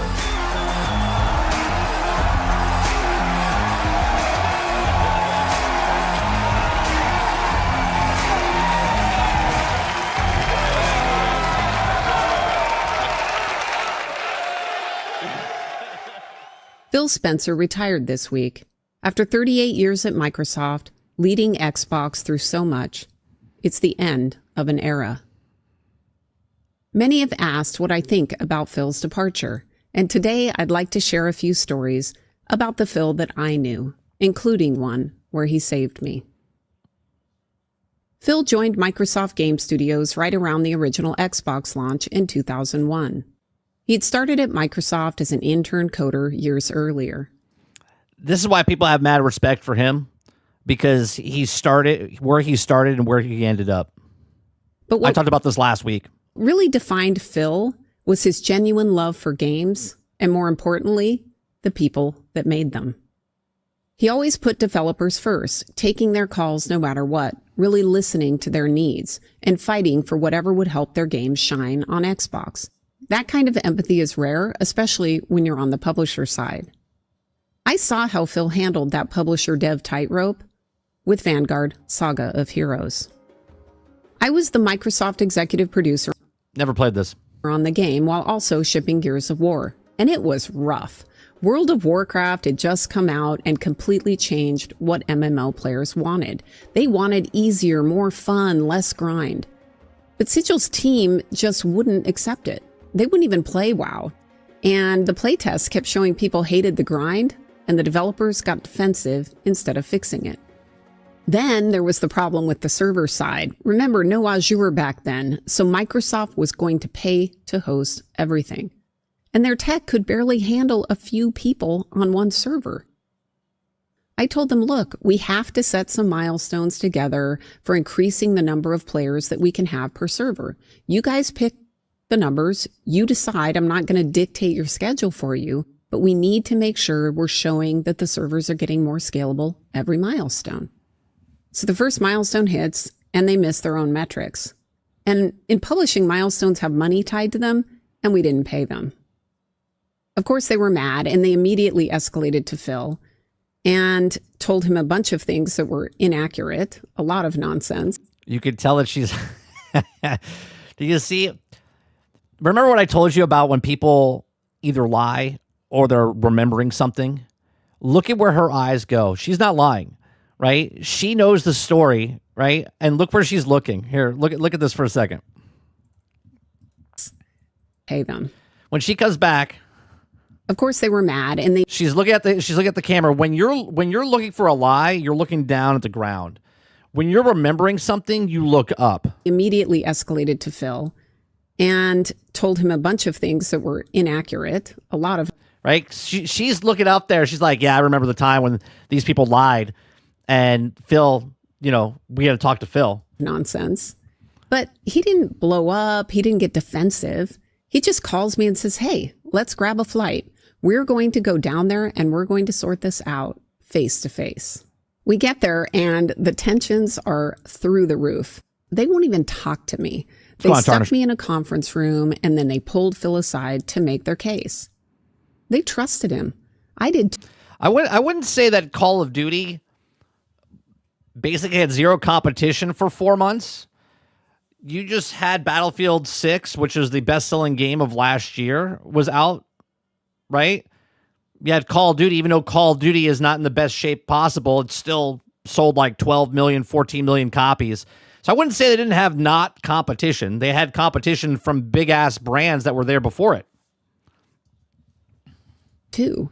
He'd already read our agreement. He'd seen the metrics we both had agreed on. He knew I'd been fair and was trying to keep the project alive. He listened to them, really heard the frustration, but backed what we'd set up because it was the right call for the... Did you guys ever play this game? I never played this game back in the day. Game. Not long after, he got the full picture of why things were stuck, and soon Sigil ended up going over. SOE requires Vanguard, Saga of the Heroes. Oh, well, this is probably why I didn't play. I was playing Star Wars Galaxies. That whole trip really stuck with me. Phil dropped everything to fly in and deal with the mess personally. He balanced hearing both sides and making sure to do what was fair. He cared enough about the devs and about getting it right to show up. And that was Phil. He was fighting for creators even when things were going to be complicated and not everyone's going to be happy.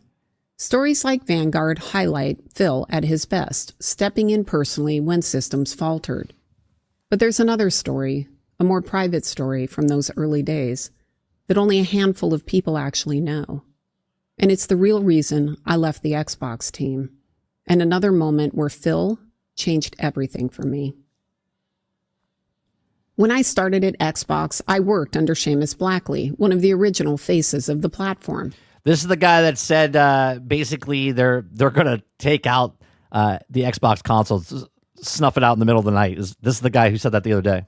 When he left, I stepped up as director of the Xbox Advanced Technology Group, and I became the only woman on the Xbox leadership team. I loved it, and the team was incredible. Our mission was simple: make games great on Xbox. No fluff. We'd just been handed this crazy high-risk gig: launch our Skunkworks XNA project at GDC as the keynote.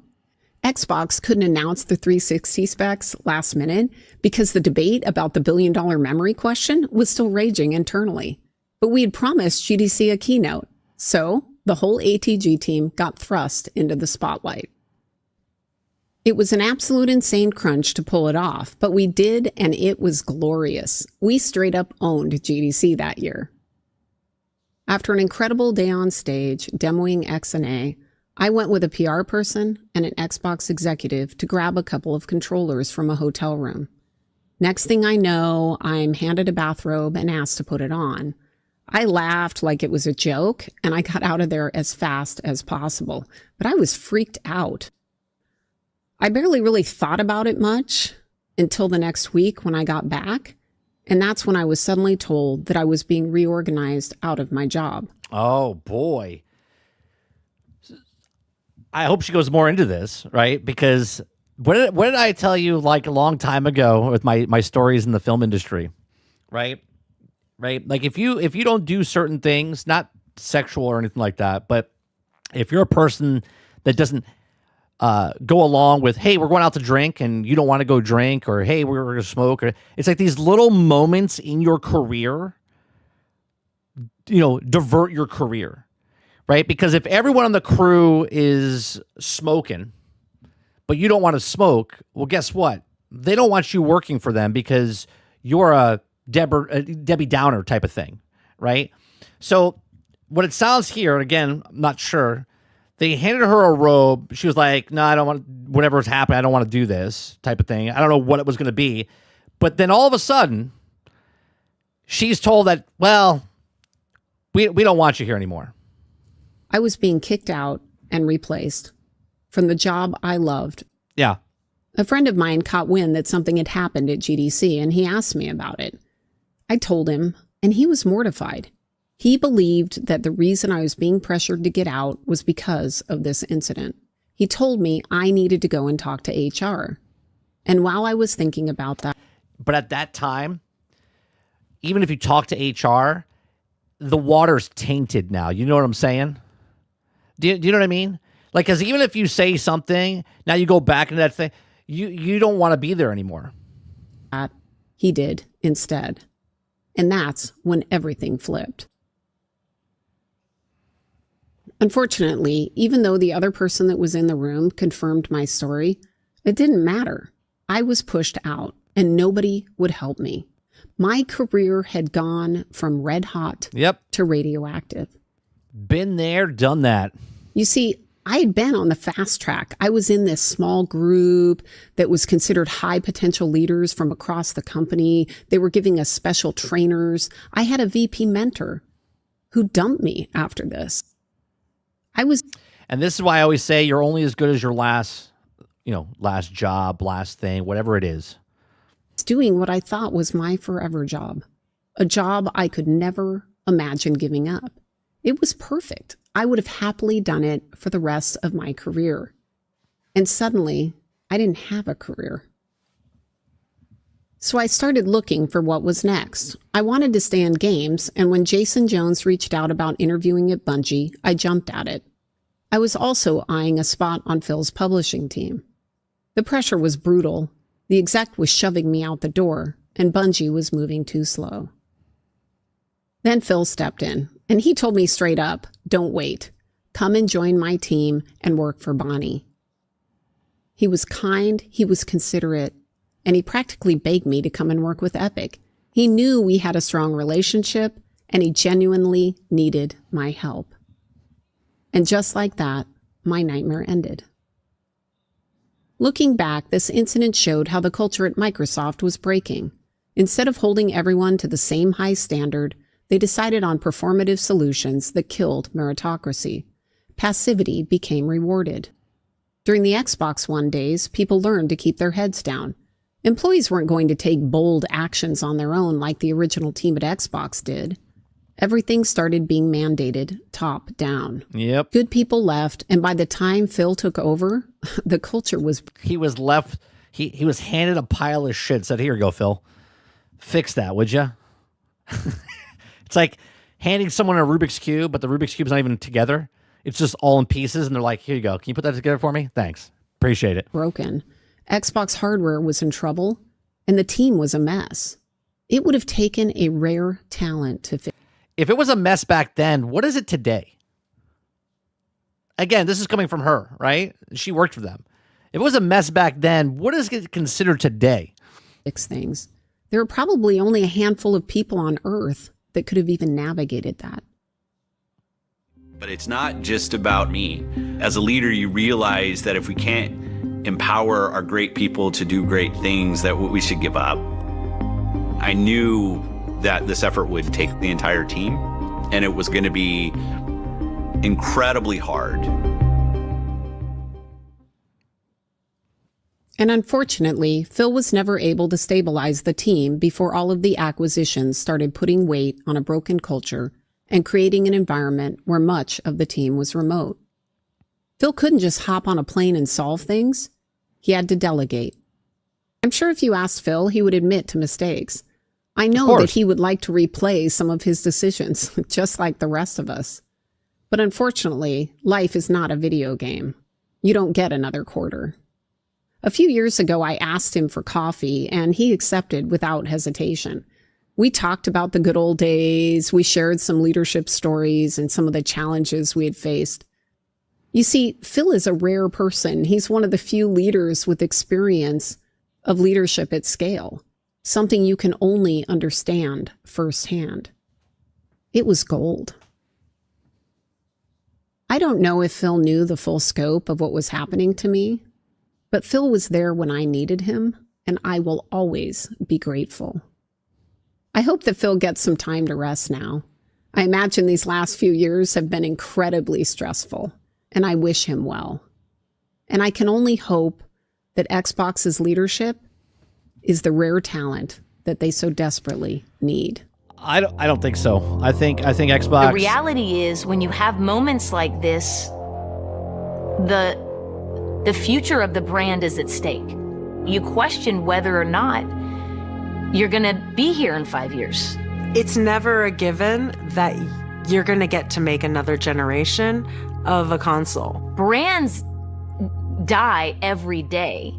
No one's playing on an Atari anymore. Like, right. Nobody is playing on Where's a this Sega from? Genesis. We felt What video is this from? like our future was at stake.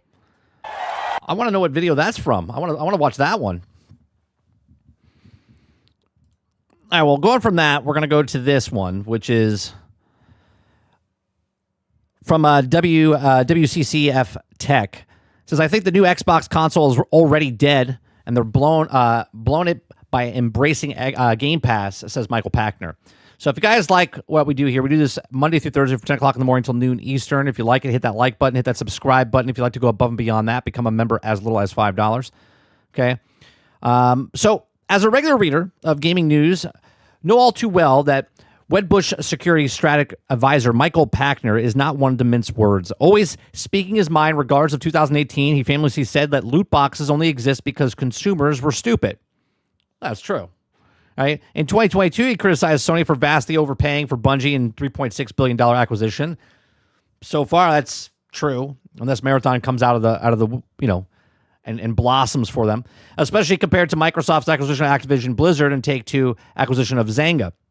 In the same year, is also prophesied that Xbox Game Pass active subscribers would blow up to 100 million when Activision Blizzard games were added, and literally doubled down on a prediction in 2024 when he said that Game Pass would reach 200 million active subscribers in 10 years. How's that working out for you?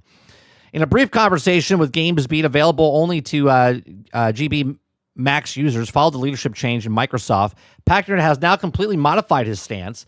To begin with, he wasn't positive at all about the next Xbox console, which is currently targeting a tentative 2027 launch, and then precisely because of Game Pass. He says, I think the console is dead. I think they've already blown it with the console and embracing Game Pass. Well, I have a question. I'm confused, Michael, because you said because of Game Pass, they were going to hit 200 million active subscribers in 10 years.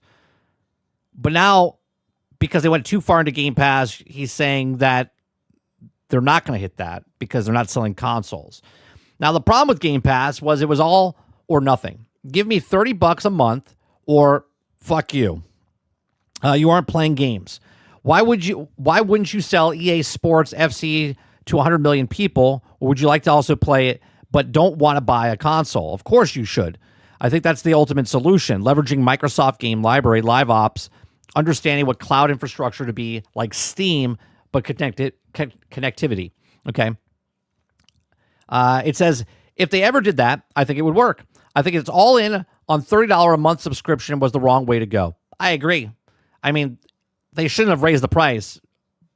But then again, they made a lot of poor choices by doing absolutely nothing with all of Activision stuff, right? The price should also be $10 a month, all you can eat. Who's going to pay for the buffet knowing that 5 times the cost of a meal?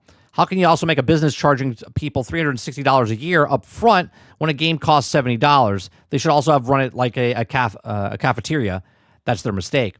I don't know about obviously $10 a month. I think the sweet spot is at 15, that 15 bucks a month. That's the sweet spot. I think $10 is a little too cheap, right? And then obviously 30 is way too much. He says he does have a point. Microsoft likely cannot have its cake and eat it too. But pushing so heavily on Game Pass, a multi-platform strategy, they also decrease the value of owning an Xbox console, as shown by the console hardware sales over the last 3 or 4 years. But now the Game Pass price increases, and you also have lost many subscribers who also believe paying as that much for a service isn't really worth it anymore. Now, I want to go back up for a second before we continue. Michael Packner is the one that said that they were going to get 100 million people, 200 million people. How did he think they were going to get that? Because no way Xbox was going to sell 200 million copies of an Xbox, right? How does he think he was going to hit that? Especially since the entire console market's 200 million, 250 million. That means they would have to get every single person that is in the console market to get that, to get Game Pass. How did he think Game Pass was going to blow up that big?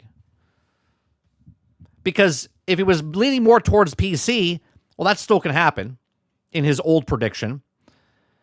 So how did he think they were going to get 200 million people? It doesn't make sense. It says, according to a recent rumor, Microsoft might be looking to add a third-party and first-party service to make Game Pass Ultimate more attractive proposition at $30. But it also might be already too late to turn the ship. Perhaps. Is that it? That's it? All right. Yeah, it's like Battlefield saying that they're going to get 100 million users. Where? Where were you going to get 100 million users from? Right? The best-selling first-person shooter game was Call of Duty, and they had, 41 million? Where are you getting the other 60 million from? Like, these projections that people make are ridiculous when it comes to it. First of all, Microsoft doesn't need 100 million people to have Game Pass to be successful. They don't. If they had it at the old price of $20 and they had, I don't know, 60 million, 50 million, they'd be very successful for what they had. This 100 million, 200 million, it's like, where are you getting these people from? It makes no sense. Let me see what you guys are saying. Travis says, fair enough. You guys are still talking back and forth. Okay. Travis says 30 guy could explain it better than I ever could, especially since I'm also getting over being sick. What are you guys talking about?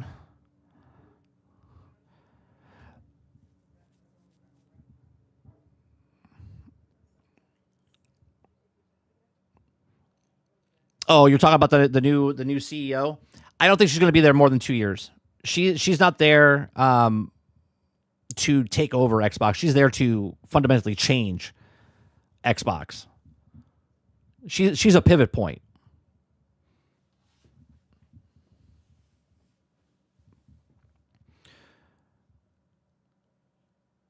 The most successful CEOs in the industry are not gamers. Sure, but what qualifies a gamer? Question, just a question. If Asha played video games when she was 6 and then never played video games again, is she still considered a gamer or not a gamer? Do you have to be active? Like, do you have to be in the military to be active? Do you have to be an active gamer to be a gamer? Or once a gamer, always a gamer? How does that work? I'm asking for rules.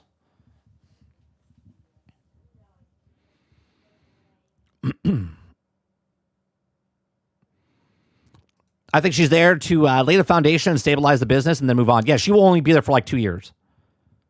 That's all I see her there for. She's there. She's like a hand grenade. They throw it in the room.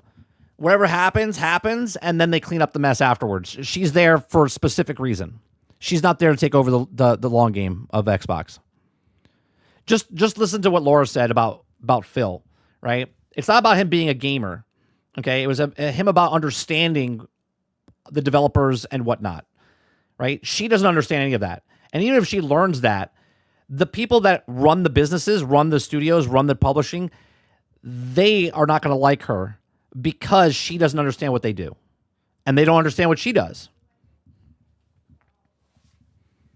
And at the end of the day, she's not actually running Xbox. Satya Nadella is running Xbox. just like Phil wasn't running Xbox, right? He's the puppet master. He's like, hey, you're gonna do what I tell you. That's what it is.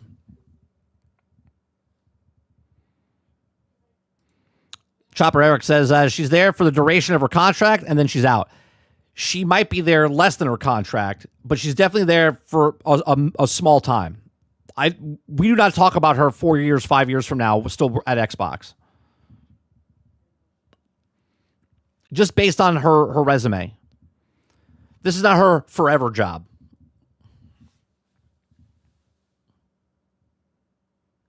Jack says 30. The last part of Laura Fryer's video is from Xbox documentary. Okay. I'll have to watch that one day. How many burgers do you think that the CEO of McDonald's flipped? Well, the original guy? A lot. A lot. But I don't think that has anything to do with it, right? It's like he ate food though, right? Probably had a burger and was like, you know what, I'm going to make a burger. Strauss Zelnick is the Gold Star CEO of gaming and then openly discussed how he never actually looking at a game material. Sure, but look what he's done to Take-Two Games. As a shareholder, absolutely wonderful for the people that are shareholders for Take-Two.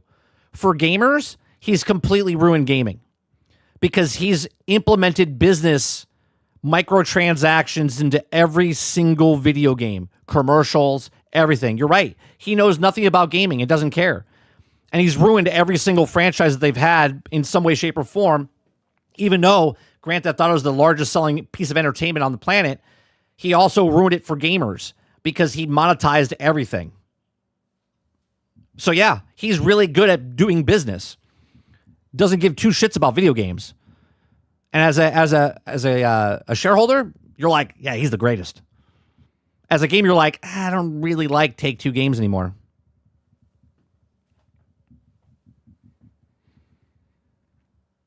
He ruined GTA. Haven't had one in 13 years. Now, is that good? Actually, that's another thing. How long is Strauss Zelnick? How long has he been with the company?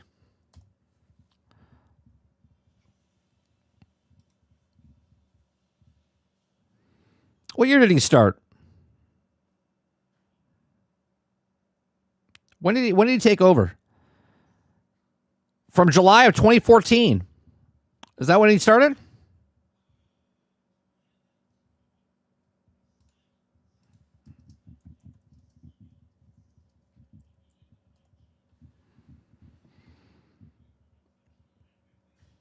When did he start? Zelnick Media since 2021, became chairman of Take-Two in March of 2007. Okay, chief executive officer in January of 2011.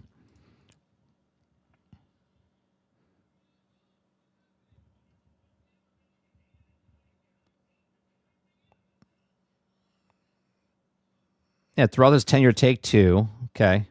Yeah, so he came in, they made Grand Theft Auto 4 and 5, and he completely changed what Grand Theft Auto was. Became the most successful piece of entertainment ever, which is fantastic for business, terrible for gamers.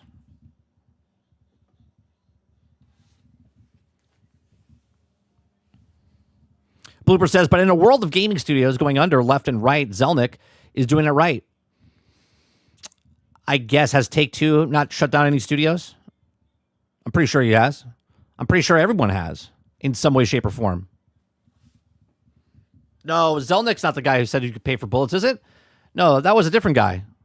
Was that Zelnick that said you should pay for bullets? Did he say that? Was that him? Fuck him. Not that was... Who said that? Was that Zelnick?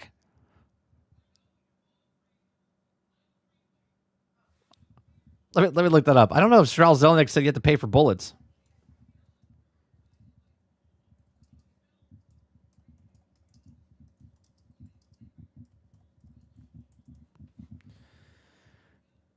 No, he didn't say it. It wasn't him.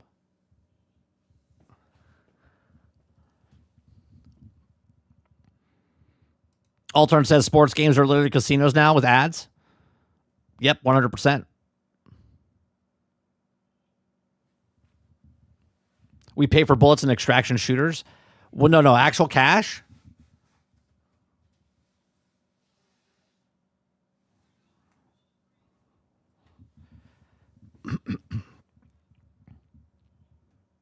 Zelnick is literally letting Rockstar delay. I don't think Zelnick's letting him delay. I truly believe that it doesn't really matter when they come out, because this game is going, I've been on record saying this, is going to break every single record known to man when it comes to video games. Pre-orders, day one, week one, month one, year one. It's going to break all the records. The only record I don't think it's going to break is what Grand Theft Auto 5 has done. I don't know if Grand Theft Auto 6 breaks more sales than Grand Theft Auto 5. Just because it's a completely different landscape in video game today than it was when it launched and over the years.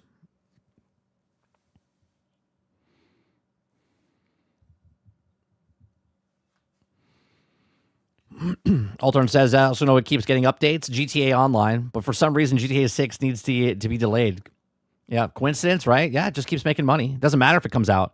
If they canceled Grand Theft Auto 6, doesn't matter. Grand Theft Auto 5 is still making money.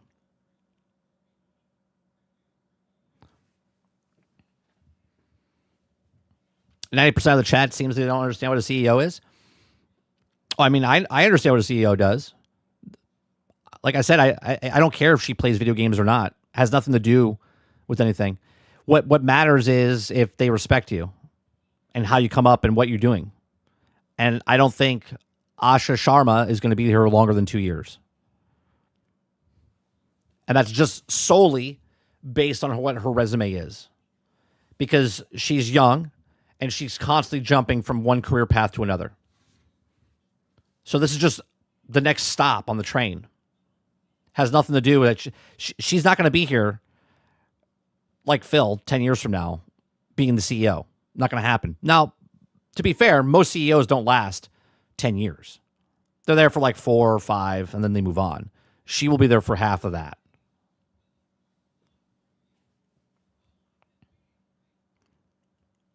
Yeah, it's just what it is. All right, let's check Twitter here and see what's going on Twitter, if anything's happening.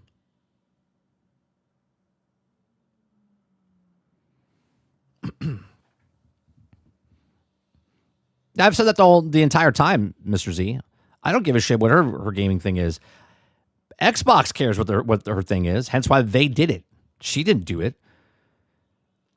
Right? They made her a account. They gave her the achievements. They did all that stuff. They promoted the stuff. They shared, like, they did this because they think that that's what we wanted.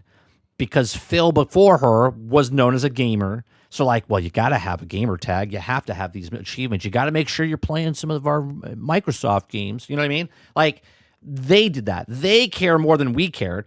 But now that they did it, we're like, we could tell you're lying. We could tell that she doesn't play these games, right? But that's what the media does.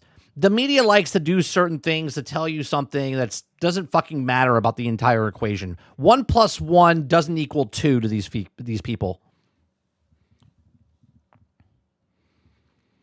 They're different teams, but they also have a new game, almost the studio hands make the game.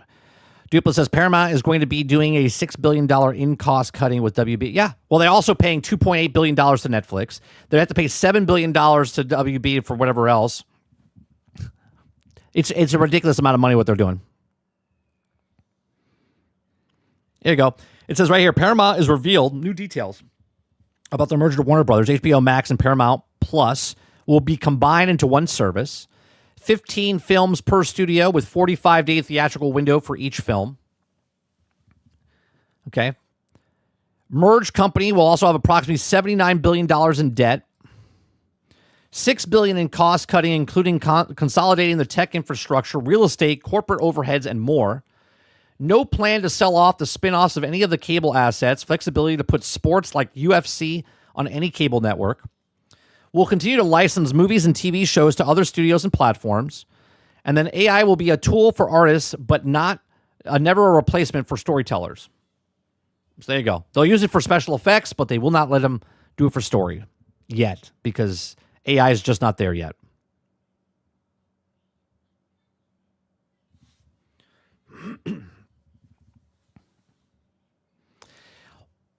Well, Mr. Z, you're saying that you hope she makes good changes. She's definitely going to make changes. It'll be a long time before we know if it's going to be good or not. That's for sure.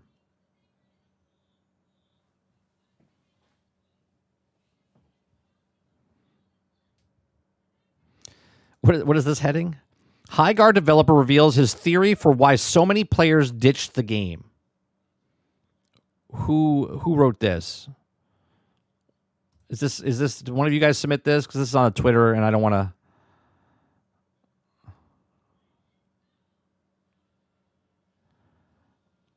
Yeah, we literally. Oh, you just submitted that. Laura Fryer, former Xbox member, reveals that she was founded out after harassment incident. Yeah. Yeah. What else we got going on here? Microsoft Gaming had a big all-hands-on meeting last week. Okay. Starfield coming to PlayStation 5 on April 7th, 2026, with a retail release. Pre-orders around March 17th and 18th. Standard's $50. Premium is $70. So now everyone's running around with the about the incident. Do they go more into the incident, or they just report about?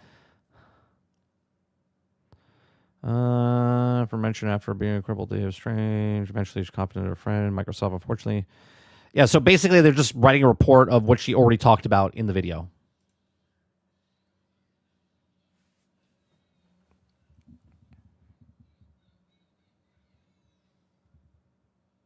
I'm trying to find that Xbox clip, but I think it narrowed it down to the Xbox Power On videos. They can also be finding an exact segment. Well, they said it was from the Xbox documentary, Krebsy.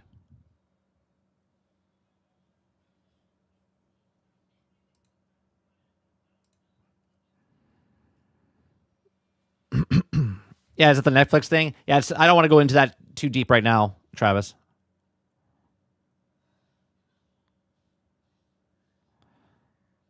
What the hell is that?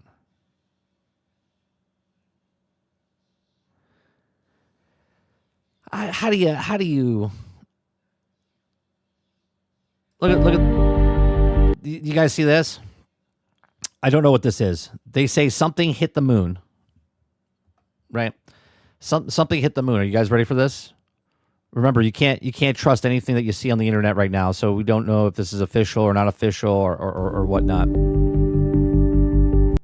Something hits and looks like it's rolling. It goes up the hill, slows down, comes out of the crater, and starts to roll down. And then it just stops. It hits. It doesn't look like it's dragging. It looks like it's like rolling.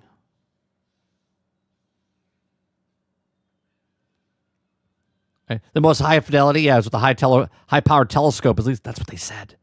Right. Breaking news, a fast-moving object appears to slam into the moon, but it's just a space rock or a satellite crossing in front of during telescopic observation. Well, no, it's hitting the actual moon. You can see that. But who knows?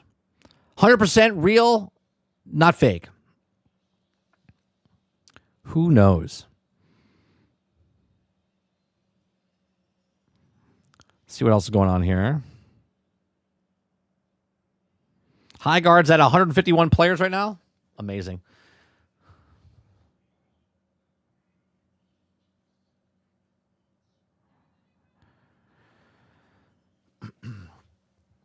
Oh, did you guys hear about what's happening? Okay, did anyone follow the Jim Carrey stuff that was happening like last week? About he had an interview and people were like, "That's not Jim Carrey. They cloned him." Did anybody see that? Well, somebody came out and said that that's actually what was happening. A guy who is an impersonator showed a mask of Jim Carrey, and that he was him. I don't know why you would do that. I don't know why you would come out on a mid to do that. But it looked weird because it didn't look like Jim Carrey. Giant thing hits the moon, is shown to be rolling around and leaves no trail of destruction behind it. No, it kind of did. Here, yes and no. This is why I don't know if it's real or fake. Let's go back to the footage. Let's go back to the footage. Right? It hits the impact. It's weird where they start the video because it's a short, right? You can see right here, this spot right here gets devastated. Watch. See? It hits right there. So you don't see it because it's literally there. It's like right here. And then all of a sudden, it hits and then takes out the first dune or whatever it is. Okay? So it hits the impact there. Then it bounces. You can see it bounce. And then it rolls. Again, we didn't see how fast it came in. We're seeing from a standstill into this video. So I would assume that if it's coming in, it hits this spot, starts to roll, which is making the waves, but the waves look a little weird. Okay? But it's going up and it's slowing down. You can see it's slowing down right here. It bumps over the top of the crater. Again, we don't know how deep this is, how shallow it is, whatever, right? Hits there, then flips over, and then once it hits over, it starts to roll again because obviously that's how physics work. But again, and you can see it bouncing now because it bounces, it still has debris behind it, and it's just rolling out, and then the video ends. And you can still see the trail. You can see it from where it hit to where it is. I mean, again, we're looking from a telescope, so we don't know the devastation, or it looks like an ant. So you really don't know. It could be real. But I'm going to say like a gator in the water, right? It's probably fake, but who knows?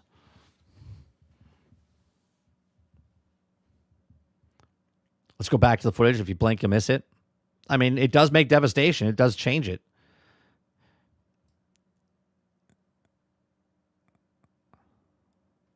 Here, actually, let's go back again one more time. Watch when the impact hits and watch this hill, because as it continues to roll or whatever, this stuff spreads out. You can see it, right? So it hits and then it's caving in. And while it's rolling, the rest of the sand's still moving. It's still moving outward from where the impact was.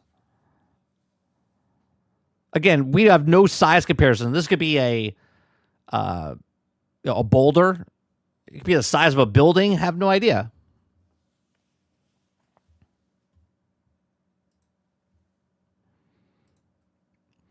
Let's see. I'm sure that the comment section. Yeah, first comment. Grok, is this rock striking the moon, bouncing across the surface? Grok says, no, that's a rock striking and bouncing the moon is a satellite, small meteorite, or space debris passing between the telescope and the moon, much closer to the Earth. And the high zoom creates the illusion of the surface impact, but it also just comes across the line of sight. Common a telescope effect. So it didn't hit the thing. Okay.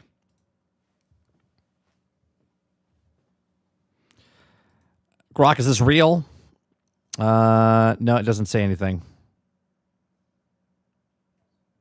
Slamming to the moon is just as the science fiction trope.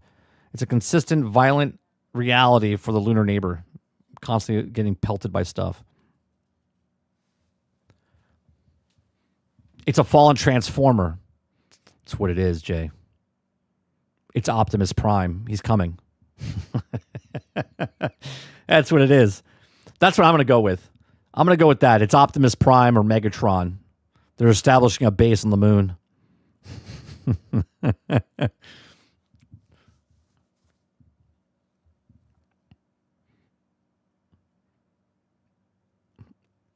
mean, that's what I want it to be.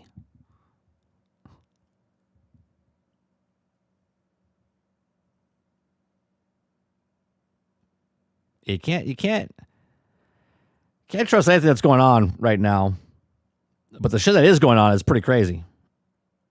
No.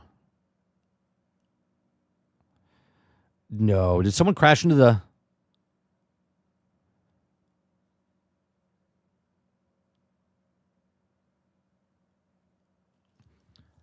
A lot of shit going crazy around the world right now.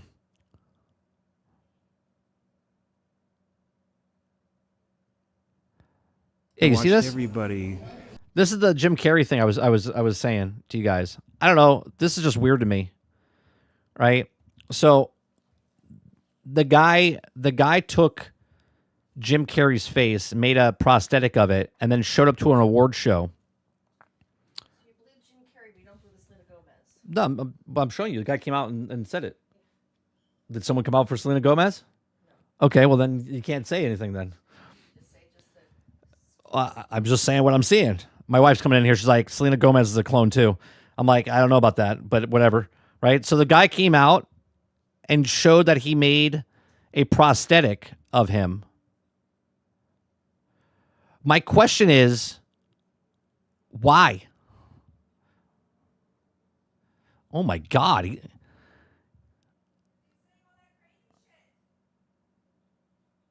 Like, why? Alex Stone is trolling. Is he? He's just getting. So you think that's Jim Carrey? Bloop. You think that's Jim Carrey? Because it doesn't look anything like Jim Carrey. It's a bad Botox job if it is.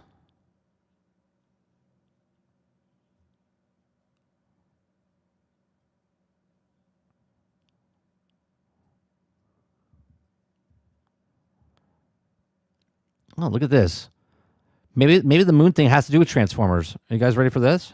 Are you ready for this? Transformer developing Transformers War of Cybertron could see its release on Xbox, says Insider. There's rumors throughout Xbox, Asha, okay, is ready to release almost everything from Activision Blizzard's back catalog. There it is. The moon thing is a advertisement for Transformers. Oh, man.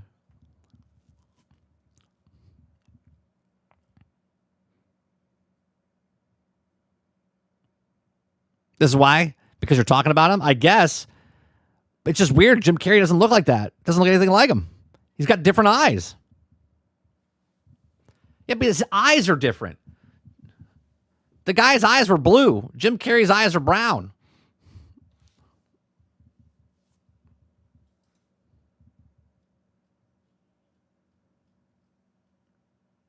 It's fucking weird.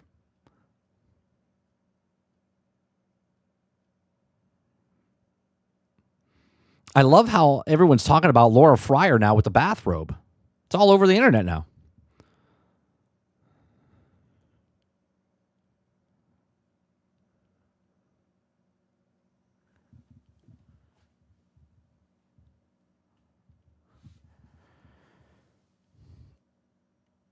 They're setting us up for disclosure day, hopefully. Yeah, another one. Yeah, developing sources close to Activision. Xbox is very close to adding classic Transformer titles, including Fall of Cybertron. We played it like 2 years ago.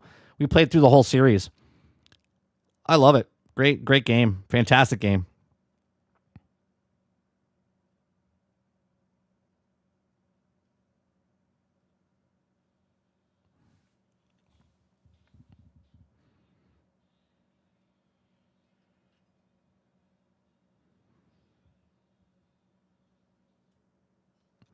Let's see. What is he talking about? Is PvPvE, and we'll be on to spend extra years adding PvP because pure PvE wasn't fun. The expanded 3-part documentary series, the narrative many streamers are pushing is really stupid. You base it on them. All right. What did That's going to be good. Yeah, hashtag marathon today. It is the Server Slam. I'm very excited to check this out. I think it has a lot of potential. I think there's a lot of fun in this. I also think that this game is going to be pretty good, and the reason is because I looked at I saw some TikTok, and some guy was talking about basically all the classes. There's a lot of diversity in these classes in this game. It looks like there's different ways to play the game. I think that's going to be good. Yeah, hashtag ad sure. I also saw the most recent Arc Raiders update, and I thought it was dog shit. I'll speak kind of candidly here. And Arc Raiders, in my opinion, they are kind of gearing the game towards PvE, which is totally fine. That's totally fine. They're more than welcome to do that. I personally don't like that. So, like, I don't care, basically. Like, they don't want PvP. Like, You guys see where I'm going to go with this one, right? You guys see where I'm going to go with this one with Tim? And then Marathon is kind of the other end of it where it's like, it's mainly PvP, which I think for me personally, I'm just going to enjoy that more. Now, if you like PvE and you want to go fight Arc, that's totally cool. They got that, you know?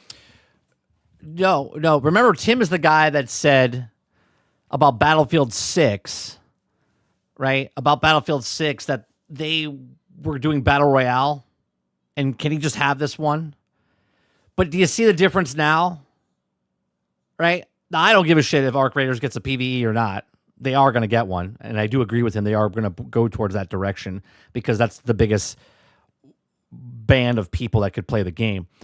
But remember where he was like, I want to play a Battle Royale game in a game that wasn't meant for Battle Royale. And now he's complaining about another game that's changing. Now, obviously, he's not playing it. But he was yelling at people that didn't agree with the Battle Royale stuff. Meanwhile, he didn't continue playing the Battle Royale for Battlefield 6. I think that's interesting. I'll speak kind of candidly here. And Arc Raiders, in my opinion, they are kind of gearing the game towards PvE, which is totally fine. That's totally fine. They're more than welcome to do that. I personally don't like that. So, like, I don't care, basically. And when people said this about Battlefield 6, the Battle Royale, like, they don't want PvP. Like, and then Marathon is kind of the other end of it where it's like, it's mainly PvP, which I think for me personally, I'm just going to enjoy that more. Now, if you like PvE and you want to go. I love the hypocrisy though of, again, Battlefield doesn't need a Battle Royale, but you know, whatever. Altered says, well, Tim, you've shown that your judgment on your opinion is bad, so I don't care about your opinion too. Yeah, the first person for Marathon, Bungie makes good first person games, man. That's what they do.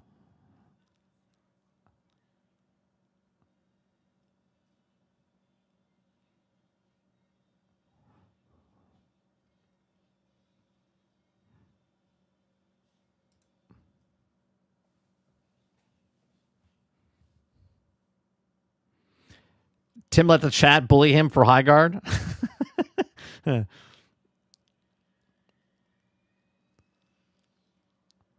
High guard player count has almost hit double digits. Nice. It's almost down to double digits. Well, it made it past Concord level. So I think that's a goal, right? Everyone that comes out with a game now is like, we just got to pass 13 days. We've just got to pass 13 days. And when they pass 13 days, they do one of those New Year's little poppers. They're like, oh God, thank God we can't be the next Concord. Whew, we made it. We weren't closed down in 13 days.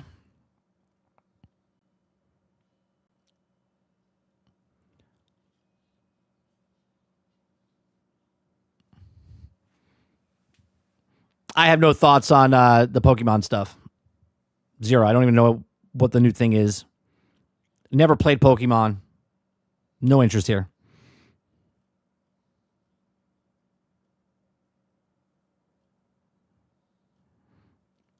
All right. Plot twist. Concord was made so we also lower our standards, Mike. You know? It's about as crazy as... That's a crazy take, but you know what? I believe it. I believe it, though. That's it. They set the tone. They're like, well, this is shit. And we're all like, well, it's not as bad as Concord. Totally makes sense. We talked about that last week Just enough.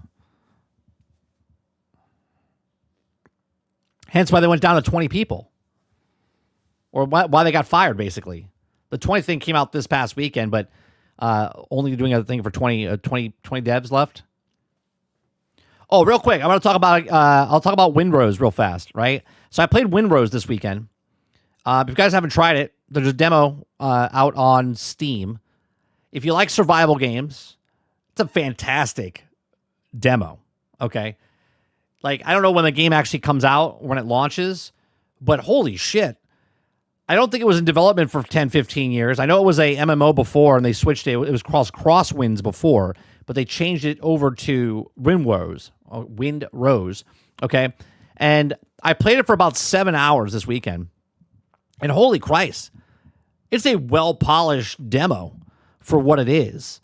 So much so that I think I'm going to pick it up because it's really good. So I haven't got to the pirate ship yet. You can get a pirate ship. I watched someone else get the pirate ship and have combat like Black Flag, Assassin's Creed Black Flag.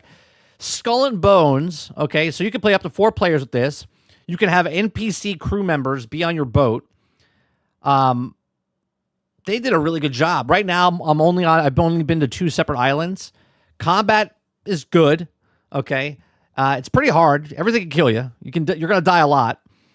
The building capabilities, very intuitive, very fast, easy to break down stuff. Animations for like chopping down trees and cutting stuff, really good. Different types of weapons, lots of stuff to upgrade. Really good polished game. So if you guys haven't tried it, I've put 7 hours in. Windrose has potential. I mean, it's 10 times better than Skull and Bones. So, and Skull and Bones is out. Skull and Bones is the first quadruple A game. So, yeah, no, Windrose has already got, I think, over 100,000 people that wishlisted, or 1 million people wishlisted it. So, but really well done. So, like Marathon had a beta this weekend, go check out the demo on Steam if you like a survival type of game, but pirate-themed. Very good demo. Can't tell you about the full game, but they're pretty ambitious of what it looks like, considering it was supposed to be an MMO. But now they're making it into a single-player co-op experience. Yeah, 10 times the detail. Yeah. All right. That is going to do it for us today. We're going to be back tonight, 8 p.m. Eastern, over on 30 and Still Gaming. We'll be playing some video games, probably Hightail tonight. Other than that, we'll be back tomorrow morning for the Daily Grind. If you guys like it, hit that like button, hit that subscribe button. If you'd like to go above and beyond that, become a member as little as $5. Go check out some of our uploads that we've done in the last couple weeks. Pretty good videos. Go check them out. Appreciate it very much, and I'll see you guys on the next one. Peace.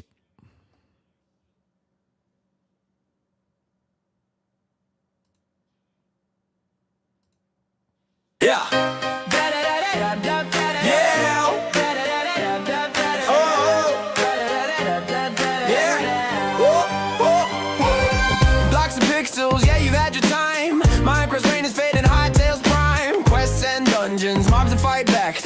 Punching trees, we're on the attack. Biomes alive, stories to unfold. Dragons and magic, treasures of gold. You mind, you build, but the world is plain now. Hightail's here to break the chain. Hightail's coming, better step aside. Minecraft's old news, we're the new tide. Adventure, magic, epic worlds collide. Block by block, we take the ride. Yeah. Custom skins, mods that blow your mind. Multiplayer kingdoms leave the lag behind. Minecraft simple, it's been done before. Hightail's the future and it's hardcore. Craft your sword, cast your spell, build your fortress, break the shell. Your creepers hiss, but we don't care. Hightail storm is everywhere. Hightail's coming, better step aside. Minecraft's old news, we're the new tide. Adventure, magic, epic worlds collide. Block by block, we take the ride. You dug, you mined, you thought, you bosses, stories untold. High tails, fires brighter than your own.